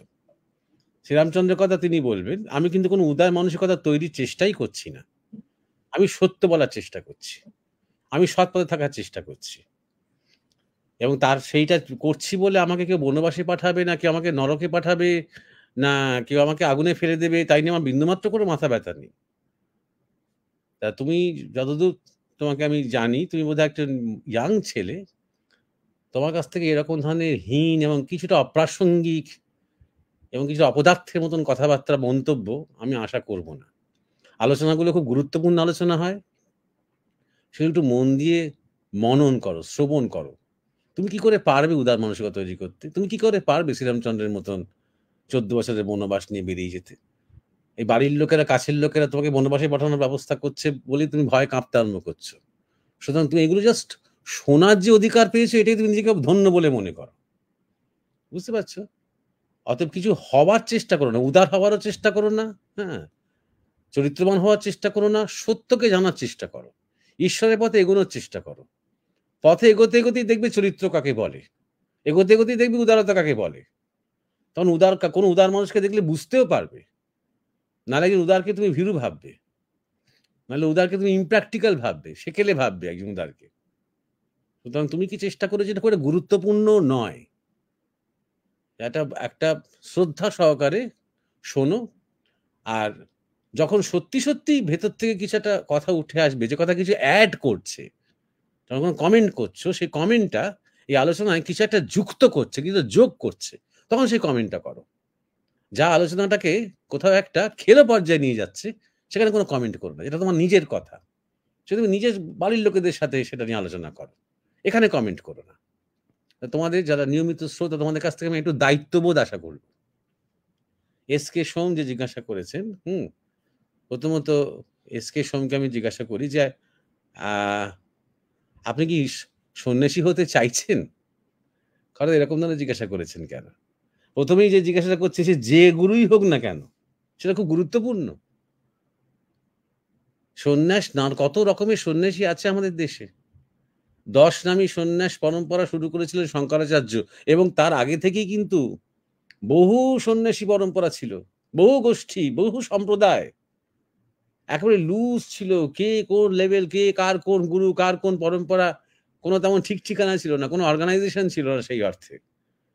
তাই জন্যই শঙ্করাচার্য সেটাকে স্ট্রিমলাইনিং করলেন। অর্থাৎ শঙ্করাচার্য পুরো আমাদের যে বৈদিক যে দর্শন, বৈদিক যে সমাজ, বৈদিক যে পরিকাঠামো, তার একটা গঠন, স্ট্রাকচার তৈরি করার চেষ্টা করলেন তিনি। 4টে মঠ তৈরি করলেন, দ্বাদশ জ্যোতির্লিঙ্গ তিনি আবিষ্কার করলেন, বহু তীর্থ আবিষ্কার করলেন, আরো অনেক কিছু করলেন তিনি। জ্ঞানের পথে, ভক্তির পথে নানা শাস্ত্র, নানা ব্যাখ্যা, টিকা, ভগবদ গীতা, মানে অল্প কয়েকটা বছরের মধ্যে না বিরাট কাজ করলেন। তার মধ্যে আরেকটা কাজ করলেন, সেটা হচ্ছে 10 নামী সন্ন্যাস পরম্পরা। কিন্তু তিনি সেই পরম্পরাগুলো সৃষ্টি করে দেওয়ার পরেও আরো অনেক রকমের পরম্পরা আছে। কিসের ভিত্তিতে? নানা রকমের রীতি নীতি, নানা রকমের আচরণ, দর্শন, ধর্ম, বিচার, সবের ভিত্তি, সবেতেই আলাদা রয়েছে। তাই জন্যে যেমন ধরা যাক যে 10 নামী সম্প্রদায় তৈরি করেছে, সেগুলোর নাম হচ্ছে তীর্থ, আশ্রম, গিরি, পর্বত, ভারতী, পুরী, সরস্বতী, বন, অরণ্য, সাগর। নামগুলো দেখেই বুঝতে পারবে যে অনেকটা জিওগ্রাফিক ব্যাপারও রয়েছে। কে কোথাকার, কেউ অরণ্যে সন্ন্যাস নিয়েছেন, অরণ্যেই থাকেন, কেউ বনে নিয়েছেন, কেউ সাগরের কাছে নিয়েছেন। এছাড়াও আছে অবধূত, যারা উলঙ্গ থাকেন, যারা ওইসব কোনো মানে রীতির মতন করে, রীতি অনুসরণ করে সেভাবে কোনো সন্ন্যাস রিচুয়াল হিসাবে হয়তো নেননি, তেমনও আছেন। আমাদের গুরু মহারাজ যেমন গিরি পরম্পরা, আবার ঠাকুর রামকৃষ্ণ পুরী পরম্পরা, তোতাপুরীর কাছ থেকে সন্ন্যাস নিয়েছিলেন। কিন্তু বিবেকানন্দ সন্ন্যাস নিয়েছিলেন গিরি পরম্পরাতে। এরকম না রামকৃষ্ণ মিশন গিরি পরম্পরা, এরকম গিরি, পুরী, তীর্থ, আশ্রম, বহু রকমের পরম্পরা রয়েছে। আর এই পরম্পরাগুলো খুব গুরুত্বপূর্ণ উল্লেখ করা, কারণ রীতি নীতি, কারণ না কারণ, তারা কেন, তাদের কি উদ্দেশ্য, তাদের কি পথ, তারা কিভাবে এগোবে, সবকিছু নির্ভর করছে সেই পরম্পরার উপরে, সেই গুরুর উপরে। ঠাকুর শ্রীরামকৃষ্ণ টেকনিক্যালি কাগজে কলমে একজন গৃহী, তিনি বিবাহিত, তিনি অর্থাৎ তিনি কিন্তু তাকে তোতাপুরী সন্ন্যাস দিয়েছিলেন। এবং সন্ন্যাস নেওয়ার পর ঠাকুর রামকৃষ্ণ কিন্তু গেরুয়া ধারণ করেননি। অর্থাৎ অনেক পরম্পরা আছে, অনেক নিয়মও আছে, আবার সেগুলোকে অতিক্রম করাও যায় যদি গুরু সেরকম নির্দেশ দেন, গুরু যদি সেরকম অনুমতি থাকে। সুতরাং গুরু যেই হোক না কেন, জিজ্ঞাসার মধ্যে এখানে একটু গন্ডগোল আছে। কে গুরু এবং কি পরম্পরা, তার উপর অনেক কিছু নির্ভর করে। যেমন ধরা যাক, আমাদের দেশে প্রচুর আশ্রম আছে যেগুলো প্রচন্ড কর্মযোগ, যেখানে গেরুয়া নেওয়া মানে হচ্ছে তাকে রীতিমতন 100% কর্মযোগের মধ্যে ঝাঁপিয়ে পড়তে হয়। সেখানে হয়তো সংগঠন, বড় সংগঠন রয়েছে, এতটাই সাংগঠনিক কাজ রয়েছে যে সেখানে হয়তো ধ্যান, জপ, সৎসঙ্গ, প্রবচনের বেশি সময় পাওয়া যায় না। সামাজিক কাজেই তাকে ব্যস্ত থাকতে হয়, এটাই তাদের সাধনা, সবকিছু। আবার এমন এমন সংগঠন রয়েছে, এমন এমন সম্প্রদায় রয়েছে যেখানে সন্ন্যাস হওয়ার পরে তার সব কর্ম ত্যাগ হয়ে যায়। এবারে তার উপর কোনো নির্দিষ্ট কর্ম নেই। এবার শাস্ত্র পাঠ করতে পারে, সে লেখালেখি করতে পারে, সে জপ ধ্যান করতে পারে, তার কর্ম শেষ হয়ে গেছে। সে এক অর্থে সে কর্ম থেকে ফ্রি। এবার নিজের জীবনটাকে সম্পূর্ণ ঈশ্বরে নিবেদন করে, সারেন্ডার করে সে চরম মোক্ষের জন্য অপেক্ষা করে আছে। এরকমও আছে, সেখানে আরো আরেক ধরনের সন্ন্যাসের মানে। সুতরাং এবং আমাদের বাউলদের মধ্যে দেখবেন, এমনি হয়তো তারা নর্মাল পোশাক আশাক পরে আছেন, কিন্তু যখন গান গাইতে স্টেজে উঠছেন তখন তারা গেরুয়া কাপড় পরে নিচ্ছেন, তারা গেরুয়া কাপড় পরে তবে তারা গান গাইছেন। সেইটুকু সময়ের জন্য তারা এক অর্থে সন্ন্যাসী। আবার আমাদের ওশো রজনীশ আমেরিকাতে, রজনীশপুরমে তিনি যে প্রতিষ্ঠানটি স্থাপন করেছিলেন, সেখানে তিনি টেম্পোরারি সন্ন্যাস দিতেন সবাইকে। 6 মাসের সন্ন্যাস, 3 মাসের সন্ন্যাস, 1 বছরের সন্ন্যাস। তারা সন্ন্যাসিনী হয়ে কিছুকাল থাকতো, তারপর তারা সেই লাল পোশাক, সেগুলো ঠিক গেরুয়া নয়, একদম লাল পোশাক ছেড়ে আবার হয়তো ঘরে ফিরে যেত। তারা বিবাহিত কেউ হতো, থাকতো, কারো ছেলেমেয়েরাও থাকতো। তো যখন তাদের মানে রজনীশ তাদের সন্ন্যাস দিতেন, তখন তাদের বলতেন তোরা ফুল সন্ন্যাসী, আমার সন্ন্যাসী হয়ে গেলে আজ থেকে। অতএব তাই গুরু যেই হোক না কেন বললে খুবই একটা ভেগ ব্যাপার হয়ে যায়। ভারতবর্ষ এমন একটা দেশ যেটা কোনো একটা স্ট্যান্ডার্ড ছকের মধ্যে ফেলা যাবে না। ২ নম্বর কথা হলো, এমনি যদি আমরা সন্ন্যাসী বলতে যেটা ভাবি, সেটা যদি আমরা আন্তরিক দিকটা ভাবি, সেটা হচ্ছে যিনি সর্বত্যাগী, তিনিই সন্ন্যাসী। যার জীবনে সম্পূর্ণ আমি এবং আমারটা একেবারেই বিসর্জন হয়ে গেছে, বা সেই বিসর্জনে তিনি ব্রতী হয়েছেন, তিনিই সন্ন্যাসী।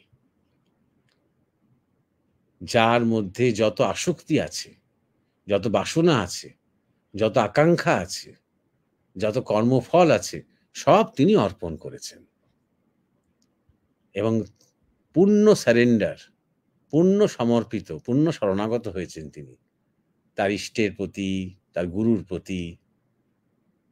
চরম বৈরাগ্য চরম, তার জগতের কোনো কিছুর প্রতি কোনো টান নেই, তিনি সন্ন্যাসী। তিনি গেরুয়া পড়ুন বা না পড়ুন, তিনি গৃহী হন, তিনি বিবাহিত হন, তার ছেলে মেয়ে থাকুক, যেমন শ্যামাচরণ লাহিড়ী মহাশয়, তিনি তো গৃহী। রীতিমতন তিনি ধোপ দুরস্ত ধুতি পাঞ্জাবি পরতেন তিনি, অথচ তিনি একজন অন্তরের সন্ন্যাসী। যেমন বরদাচরণ মজুমদার, তিনিও তো গৃহী, কিন্তু তিনি একজন অন্তরে পূর্ণ সন্ন্যাসী, যেমন নাগ মহাশয়। সুতরাং এই ধরনের যে অন্তর সন্ন্যাসী, তার বাইরে গেরুয়ার কোনো প্রয়োজন হয় না।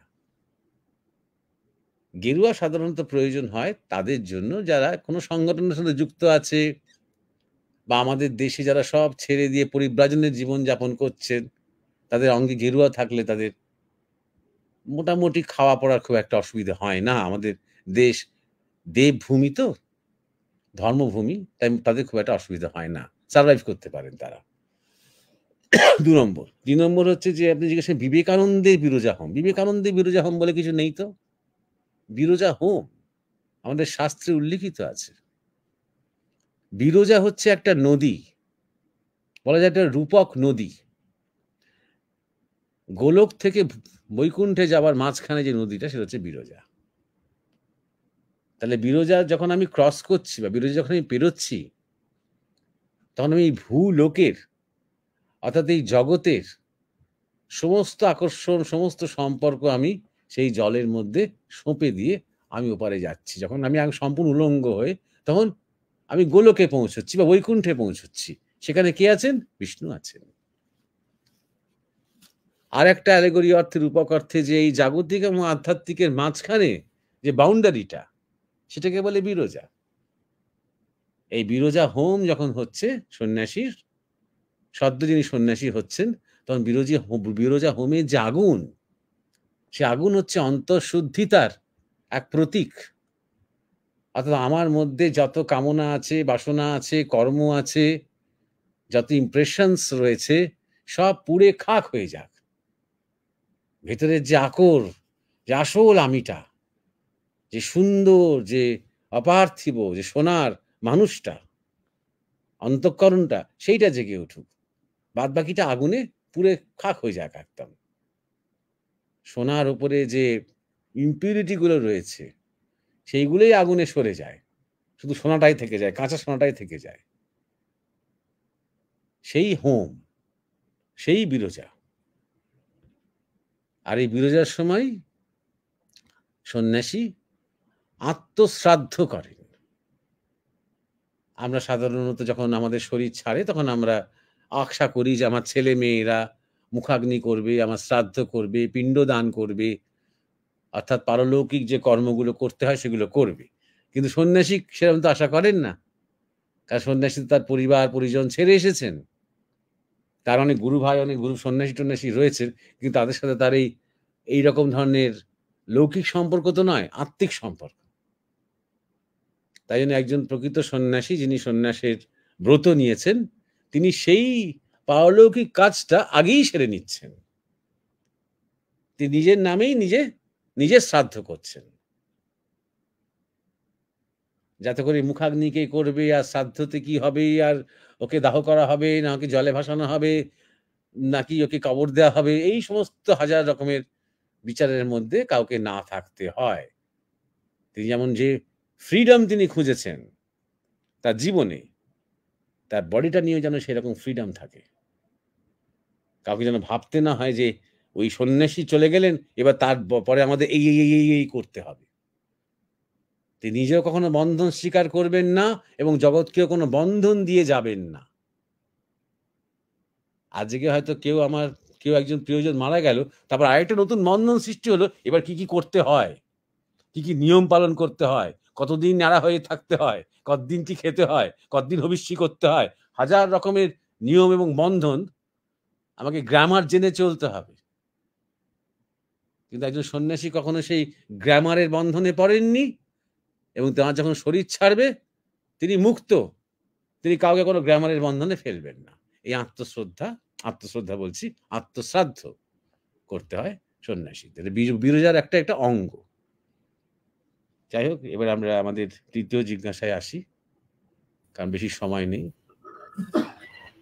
হ্যাঁ মহারাজ, আপনি 10 নামী সন্ন্যাসী এবং আরো যে সন্ন্যাস পরম্পরা সেই সম্বন্ধে বিস্তৃত আলোচনা করলেন। স্বামী শঙ্করাচার্য যে 10 নামী সন্ন্যাসী দিয়েছিলেন তার মধ্যে আমাদের পরিচিত, আমাদের প্রাণের ঠাকুর শ্রীরামকৃষ্ণ, স্বামী বিবেকানন্দ, স্বামী পরমানন্দ আলাদা আলাদা পরম্পরার ব্রতী হয়েছিলেন আমরা দেখেছি। আর আপনি একটা শব্দের উপর যে জোর দিলেন যে গুরু যে কেউ হোক না কেন, এই শব্দটা যে কত প্রাসঙ্গিক, যে গুরু যে কেউ হতে পারে না। গুরু যে পরম্পরার হন, আলাদা আলাদা পরম্পরার অনুযায়ী গুরু তার শিষ্যকে আলাদা আলাদা রকম সন্ন্যাসের ব্রতী করেন। আপনি বলেছেন নাগ মহাশয়ের কথা, আপনি বলেছেন বরদাচরণ মজুমদারের কথা, শ্যামাচরণ লাহিড়ী মহাশয়ের কথা, যেনারা গেরুয়া বস্ত্র ওনারা ধারণ করেননি, ওনারা সর্বদা সংসারী থেকেছেন, ওনারা সাংসারিক পোশাকই পরতেন, কিন্তু ওনাদের মন, ওনাদের শরীর, সমগ্র শরীর ওনাদের সন্ন্যাসীর যে হয়, যে সন্ন্যাসী যেরকম ভাবে ব্রতী হয় সেই সন্ন্যাসীরই ওনারা ব্রতী ছিলেন। বিরজা হোম সম্বন্ধে আপনি বলেছেন যে সেই সময় সেই হোমের অগ্নিতে সন্ন্যাসী নিজের সমস্ত রকম জাগতিক বাসনা কামনা সেইগুলো ত্যাগ করে সে নিজে মুক্ত হয়, আর সেই আত্মসাধ্য করে, নিজের আত্মসাধ্য নিজে করে তাদের যে প্রিয়জন তাদেরও এক প্রকার মুক্তি দিয়ে যান এই পরম্পরার মাধ্যমে। তো এই আলোচনার পরে আমি উমেশ দাকে ডাকবো আজকের যে তৃতীয় জিজ্ঞাসা প্রলয় কাল নিয়ে, সেই জিজ্ঞাসা আজকে উত্থাপন করার জন্য। উমেশ দা।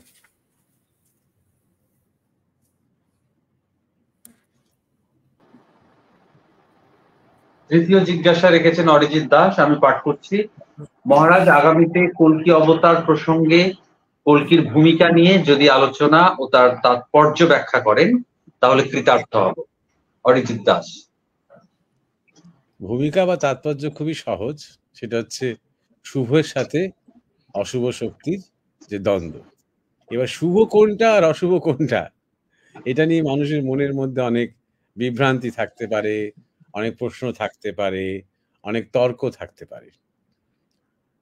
কল্কি অবতার নিয়ে আমরা আগে আলোচনা করেছি এবং উত্তরোত্তর আলোচনা আরো চলবে।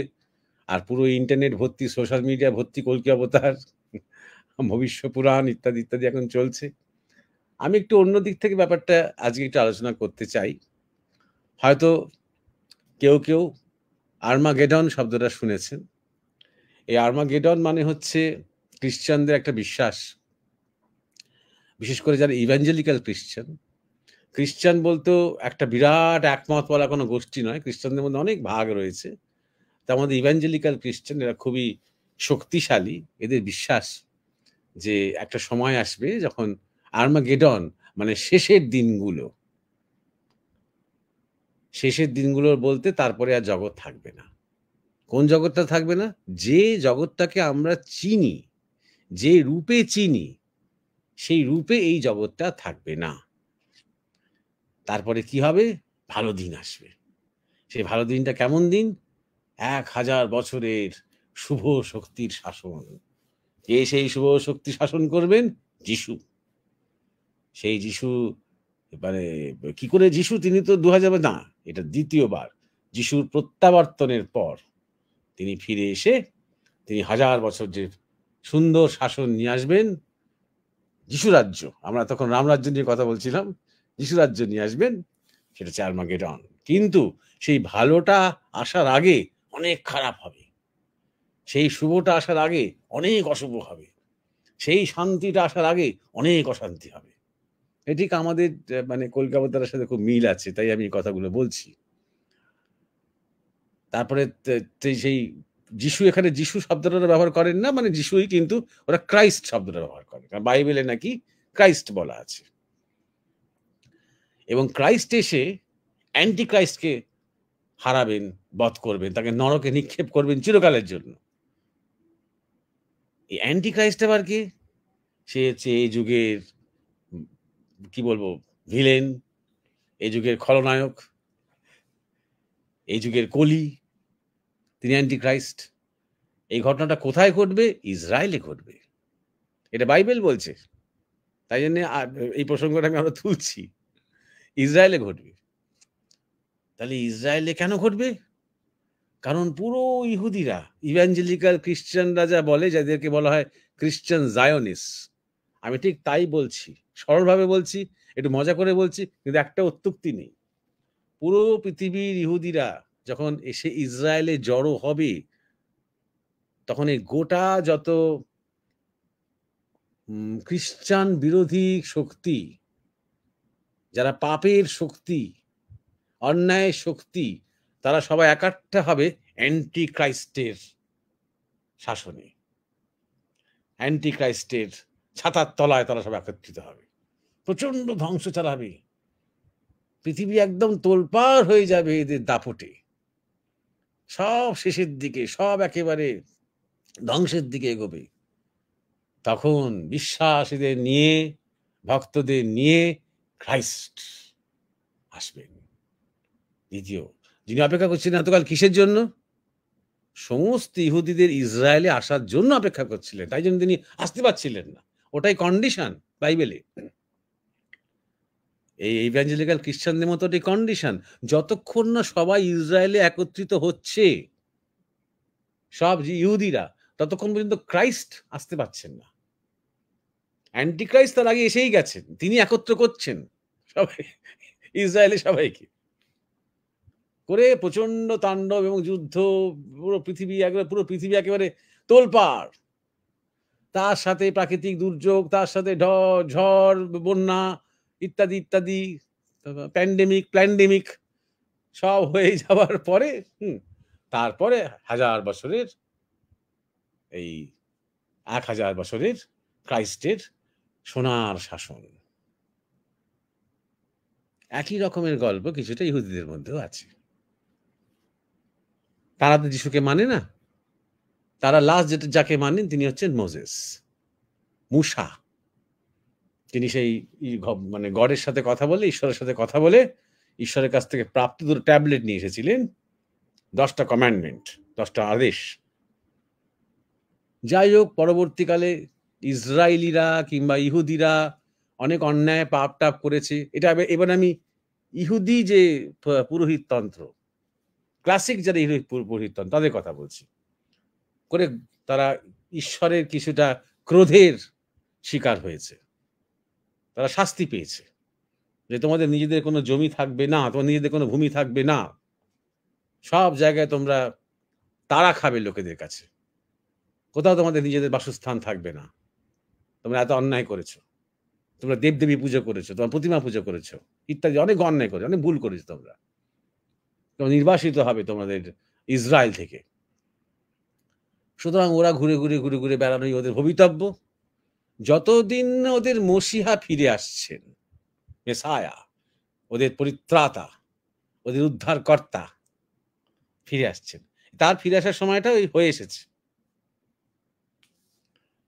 এবং তিনি ফিরে আসবেন। ফিরে এসে কিন্তু তাঁরও ফিরে আসার একটা কন্ডিশন আছে। এটাও যেমন সব ইহুদিরা একত্রে ইসরায়েলে আসতে হবে, ক্রাইস্টকে আসতে গেলে এবং অ্যান্টি ক্রাইস্টকে হারতে গেলে, তেমনি এখানে বোধহয় কানেকশনেরও সমস্যা আছে, তেমনি সমস্ত ইহুদিদের ওপরেও একটা কাজ আর দায়িত্ব আছে মসিহাকে ফিরতে গেলে। সে দায়িত্বটা কি? যে মন্দির দুবার ভাঙা হয়ে গেছে, ধ্বংস হয়েছে, একবার ব্যাবিলনিয়ানরা ধ্বংস করেছে, রাজা সলোমনের মন্দির, ডেভিডের মন্দির, আরেকবার ধ্বংস করেছে রোমানরা। যিশুর ক্রুশবিদ্ধ হবার প্রায় 50 বছর পর রোমানরা এসে গুঁড়ো করে দিয়েছিল সেই সলোমনের সেই বিখ্যাত মন্দির, যে মন্দির ইনফ্যাক্ট যিশু নিজে ভাঙতে চেয়েছিলেন, কারণ সেই মন্দিরে এত অনাচার চলছিল। তাকে আটকানো হয়, নিরস্ত করা হয়। তখন যিশু একটা অন্যরকম ভাবে ছিলেন, তখন তিনি বললেন যে আর কিছু বছরের মধ্যেই এই মন্দির মাটিতে মিশে যাবে, গুঁড়ো হয়ে যাবে। আর তাই হলো, রোমানদের আক্রমণে সেই মন্দির একদম গুঁড়ো হয়ে গেল। তারপর থেকে ইহুদিদের ওই সারা পৃথিবীতে তারা নির্বাসিত, এক ধরনের তাদের কোনো দেশ নেই, কোনো জায়গা নেই। সে ওদের দেশ করে দেওয়ার চেষ্টা করা হলো 1948 থেকে ইসরায়েল। যাই হোক, সেই মন্দির যখন আবার তৈরি হবে তখন সেই মসিহা ফিরবেন। 3 নম্বর, তৃতীয়বার যখন সেই মন্দির তৈরি হবে, এবং সেই মন্দির তৈরি হবে কোথায়? আল আকসা যে মসজিদ আছে, সেই মসজিদে তৈরি হবে সেই মন্দির। আল আকসা মসজিদ তৈরি হবে। এই মসজিদটা কিন্তু খুব গুরুত্বপূর্ণ মুসলমানদের কাছে, কারণ এই মসজিদ থেকেই পয়গম্বর মোহাম্মদ ঘোড়ায় চেপে সরাসরি স্বর্গে চলে গিয়েছিলেন, এই মসজিদ চেপেই, এই মসজিদ থেকেই। তো এটা মুসলমানদের কাছে খুবই পবিত্র, সেক্রেট। তাহলে সেই মসজিদের জায়গাতেই মন্দির তৈরি হবে। কিরকম অগ্নিগর্ভ অবস্থাটা চিন্তা করে দেখো অরিজিৎ। তাহলে 3টে প্রধান যে ধর্ম মত, তাদের কেন্দ্রস্থলটা কিন্তু জেরুজালেম, ইসরায়েল। পুরো ব্যাপারটা কিন্তু ইসরায়েলে ঘনিয়ে নিয়ে আসা হচ্ছে। আর মজার ব্যাপারটা হচ্ছে, যেটা এইবার আসল গুরুত্বপূর্ণ কথায় আসছি, যে এই বিবলিক্যাল প্রফেসি গুলো সত্যি কি মিথ্যে সেটা বড় কথা নয়। বড় কথা হচ্ছে যাতে এই বিবলিক্যাল প্রফেসি অনুযায়ী সবকিছু হয়, তার জন্য অনেকে চেষ্টা করে যাচ্ছে। যারা চেষ্টা করছে তারা জ্ঞানগঞ্জে বসে থাকা সাধু ঋষিরা নয়, তারা তাদের প্ল্যান অনুযায়ী চলছেন। যারা চেষ্টা করছে এরা অত্যন্ত চতুর, এদের হাতে প্রচুর টাকা, এদের হাতে প্রচুর ক্ষমতা। ইভাঞ্জেলিক্যাল খ্রিস্টানস অর্থাৎ খ্রিস্টান জায়নিস্ট, তারাই কিন্তু মূল উদ্যোগ নিয়েছিল এই 48-এ ইসরায়েল ল্যান্ডটা তৈরি করে দেওয়ার, ইসরায়েল দেশটা তৈরি করে দেওয়ার জন্য, যেখানে অলরেডি অনেক আরবরা থাকে, যার নামটা তখন প্যালেস্টাইনও হয়নি, ইসরায়েলও হয়নি। তখন প্রাচীনকালে ইসরায়েল এদের হোমল্যান্ড ছিল, কিন্তু সে তো প্রাচীনকালে তো অনেক জাতি মানুষ অনেক জায়গায় থাকতো। আজকে তো পার্সিয়ানরা বলতেই পারে, তো যে কজন পার্সিয়ান ভারতে রয়েছে, যে ইরান আমাদের দেশ, আমরা ফিরে যাব, বলতেই পারে। কিন্তু সে বললে তো হবে না। তো কোনো একটা কালে মুসলমানরা এসে সেগুলোকে ধ্বংস করেছে, তাদেরকে তাড়িয়েছে, ওখান থেকে মেরে দিয়েছে, কনভার্ট করেছে। এখন তারা চালাচ্ছে। আমাদের দেশের মধ্যেই কাশ্মীরি হিন্দুরা বলতে পারছে না যে আমি কালকে ফিরে যাব কাশ্মীরে, পণ্ডিতেরা।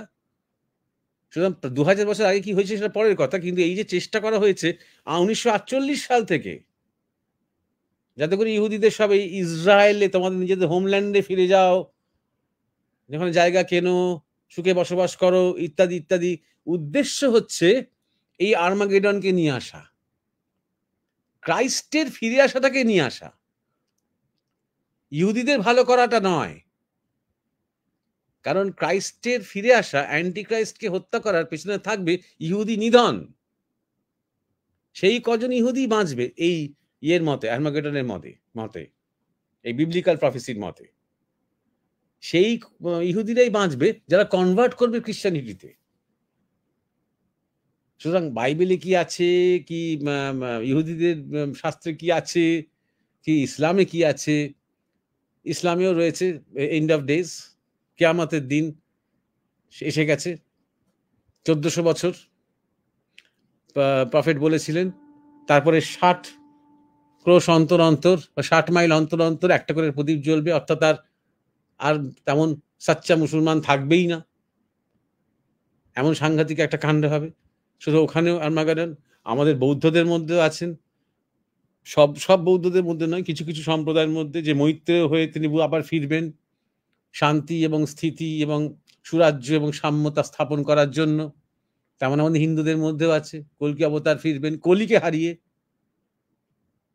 তেমন আবার অনেক আমাদের নেতাজি সুভাষচন্দ্র বসুর অনেক অনুরাগী রয়েছেন, গবেষক রয়েছেন, ভক্তরা রয়েছেন, যারা মনে করেন নেতাজি সুভাষচন্দ্র বসু এখনো জীবিত এবং তিনি ফিরবেন চরম একটা সংকটকালের মধ্যে।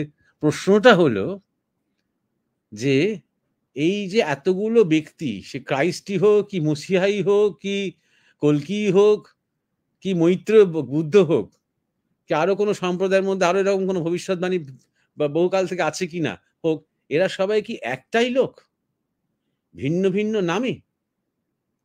যেমন প্রাচীনকালে একটা বিরাট বন্যার গল্প আমরা জানি মীন অবতারের সময়, সে একই ধরনের বন্যার গল্প কিন্তু আমরা বাইবেলের নোয়ার সময়ও পাই।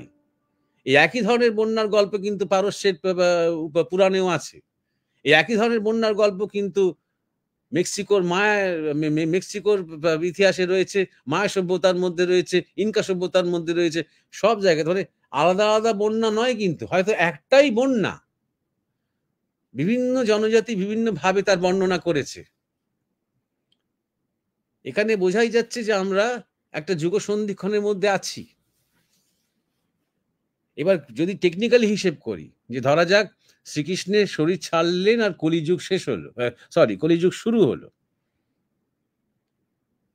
দাপর শেষ হলো, কলিযুগ শুরু হলো। তাহলে এবার তো বলছে যে কলি শেষে গিয়ে কল্কি অবতার। যদি আমরা টেকনিক্যালি দেখি, তাহলে কলির সময়কাল হওয়া উচিত 4,32,000 বছর, যার মধ্যে মাত্র 5,000 বছর হয়েছে। তাহলে সেই হিসেব অনুযায়ী 4,27,000 বছর এখনো বাকি আছে।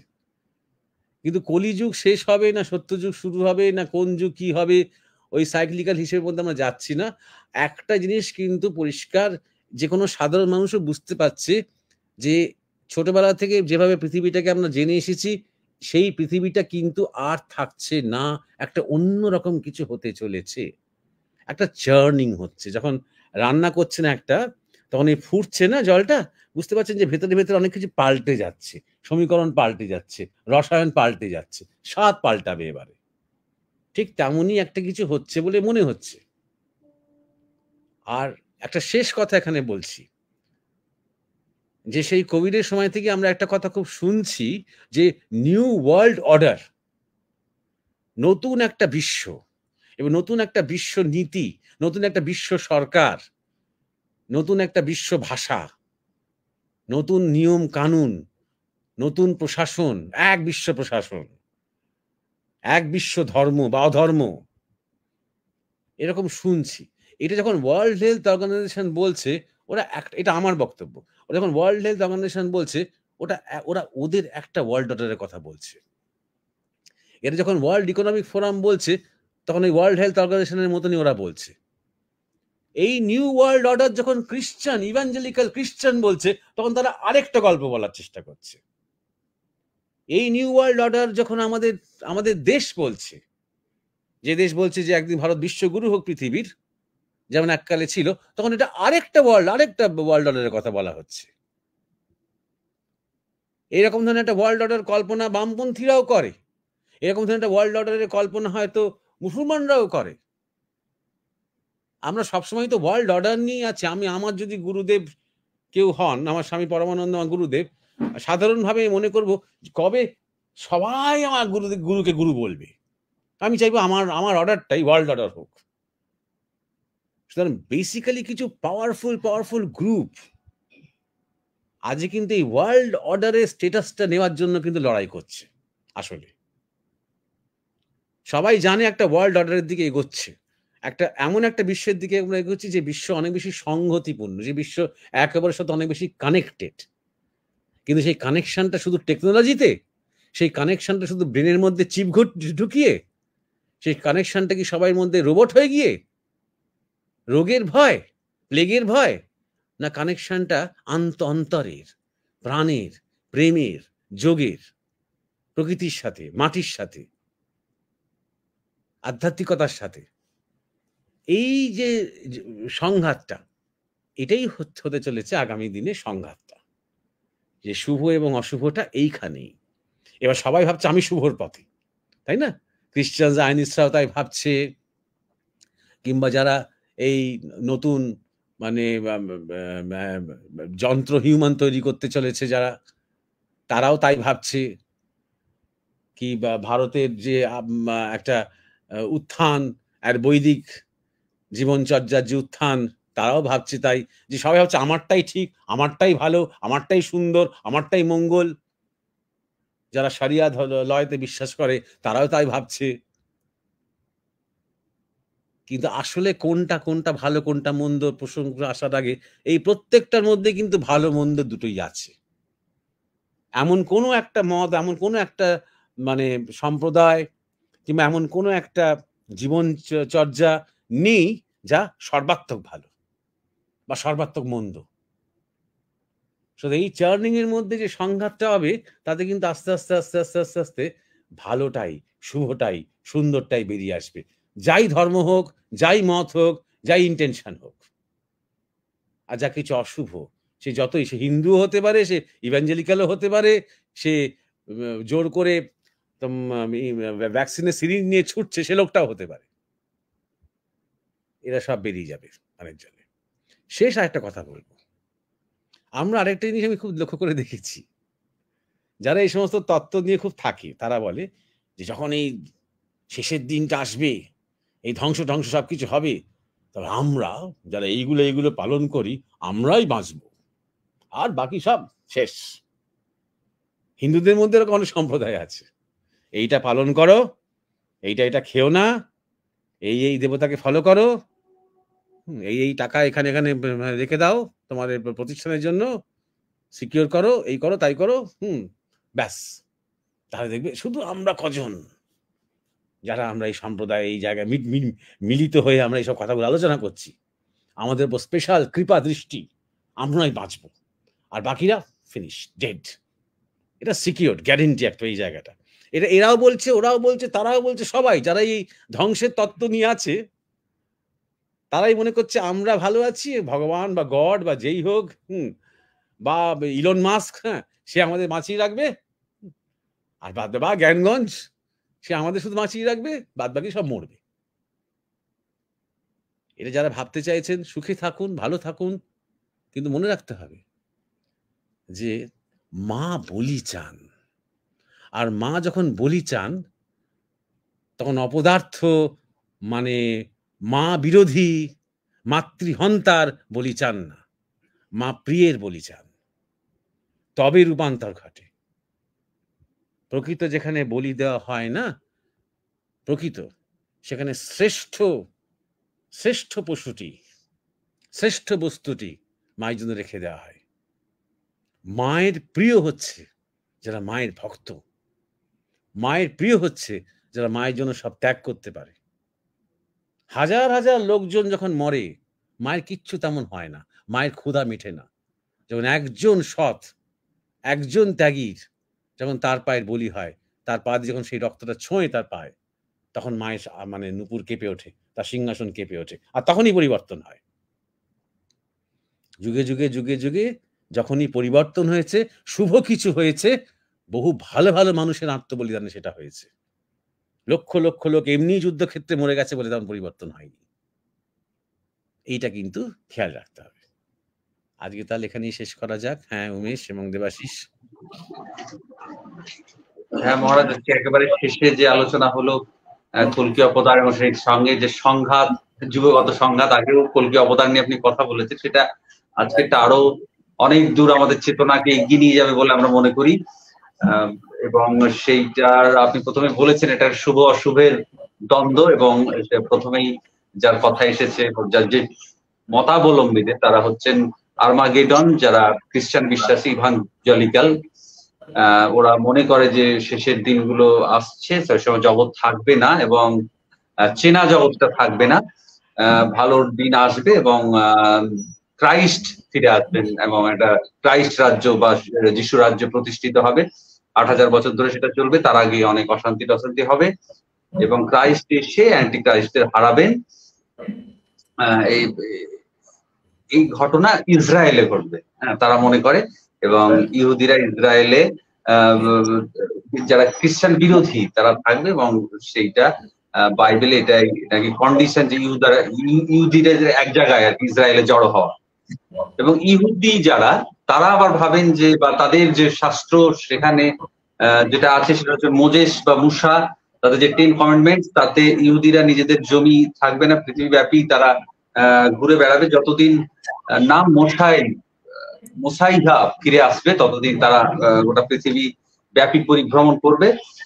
রোমানরা যে সলোমনের মন্দির ভেঙে দিয়েছিল, সেই মানে অ্যাকচুয়ালি যেটা যিশু ভাঙতে চেয়েছিলেন, তৃতীয়বার যখন মন্দির তৈরি হবে, অর্থাৎ যেখানে এখন আলাস্কা মসজিদ রয়েছে সেইখানে, এবং সেখানে মোহাম্মদ ঘোড়ায় চেপে যেখান থেকে বেহেশতে বা স্বর্গে গিয়েছিলেন। এবং সবকিছুরই যা কিছু কলকির সংঘাত নিয়ে বা নতুন যুগের সংঘাত নিয়ে আলোচনা হয়, তার কেন্দ্রস্থল হচ্ছে জেরুজালেম, আমাদের মহারাজ মনে করিয়ে দিয়েছেন। এবং যেখানে এই যে শাস্ত্রীয় ব্যাখ্যাগুলো তৈরি করার চেষ্টা করা হয়, এবং যারা বলেন সেটা তাদের মতো করে সত্য বলার চেষ্টা করে যাচ্ছেন। এবং যারা খ্রিস্টান জায়নিস্ট, তাদের দ্বারা এক সময় ইসরায়েল প্রতিষ্ঠিত হয়েছিল, ইসরায়েল তৈরি হয়েছিল 1948 সালে, মহারাজ আমাদের মনে করিয়েছেন। যারা উদ্দেশ্য ছিল ইহুদি নিধন, তারা এবং তারাই ইহুদিদের মধ্যে বাঁচবে যারা কনভার্ট হয়ে পরে আবার খ্রিস্টান হয়ে যাবে। তো সেই যারা এবং মুসলিম যে বিশ্বাস বা ইসলামী যে বিশ্বাস, সেখানেও বলা হচ্ছে যারা সাচ্চা মুসলমান থাকবে তারাই বাঁচবে।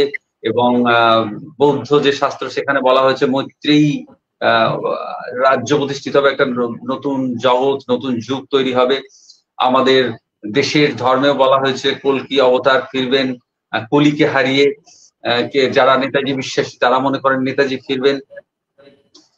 মহারাজ বলছেন যে এই যে সমস্ত পৃথিবীব্যাপী যে শাস্ত্র, তারা কি একটাই লোক, মানে এই কাহিনীগুলো রচিত হয়েছে।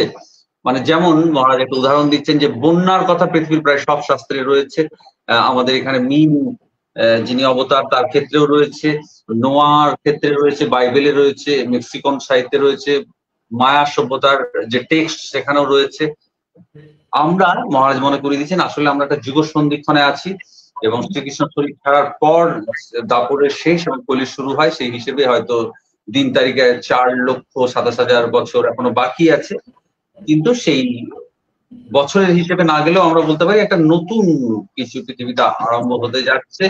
সেটা নিউ ওয়ার্ল্ড অর্ডারের নামে একটা নতুন প্রশাসন, ধর্ম অধর্ম যাই বলি না কেন, একটা দ্বন্দ্ব তৈরি হয়েছে। এবং ওয়ার্ল্ড হেলথ অর্গানাইজেশন হোক বা খ্রিস্টান নীতি হোক বা ভারতীয় ধর্ম হোক, সবাই একটা নতুনের কথা বলছেন। এবং এই ওয়ার্ল্ড অর্ডার যে আসছে, এর মধ্যে আমরা একটা কানেক্টেড হতে যাচ্ছি। এবং সেটা মহারাজ দুটো দিক বলেছেন, যে সেইটা কি আমাদের এই ভয় থেকে বা এই শাসনের কানেকশন, নাকি আমরা একটা আন্তরিক প্রাণের প্রেমের মাটির আধ্যাত্মিকতার সঙ্গে গোটা পৃথিবী একসঙ্গে একটা চেতনায় যুক্ত হতে যাচ্ছি।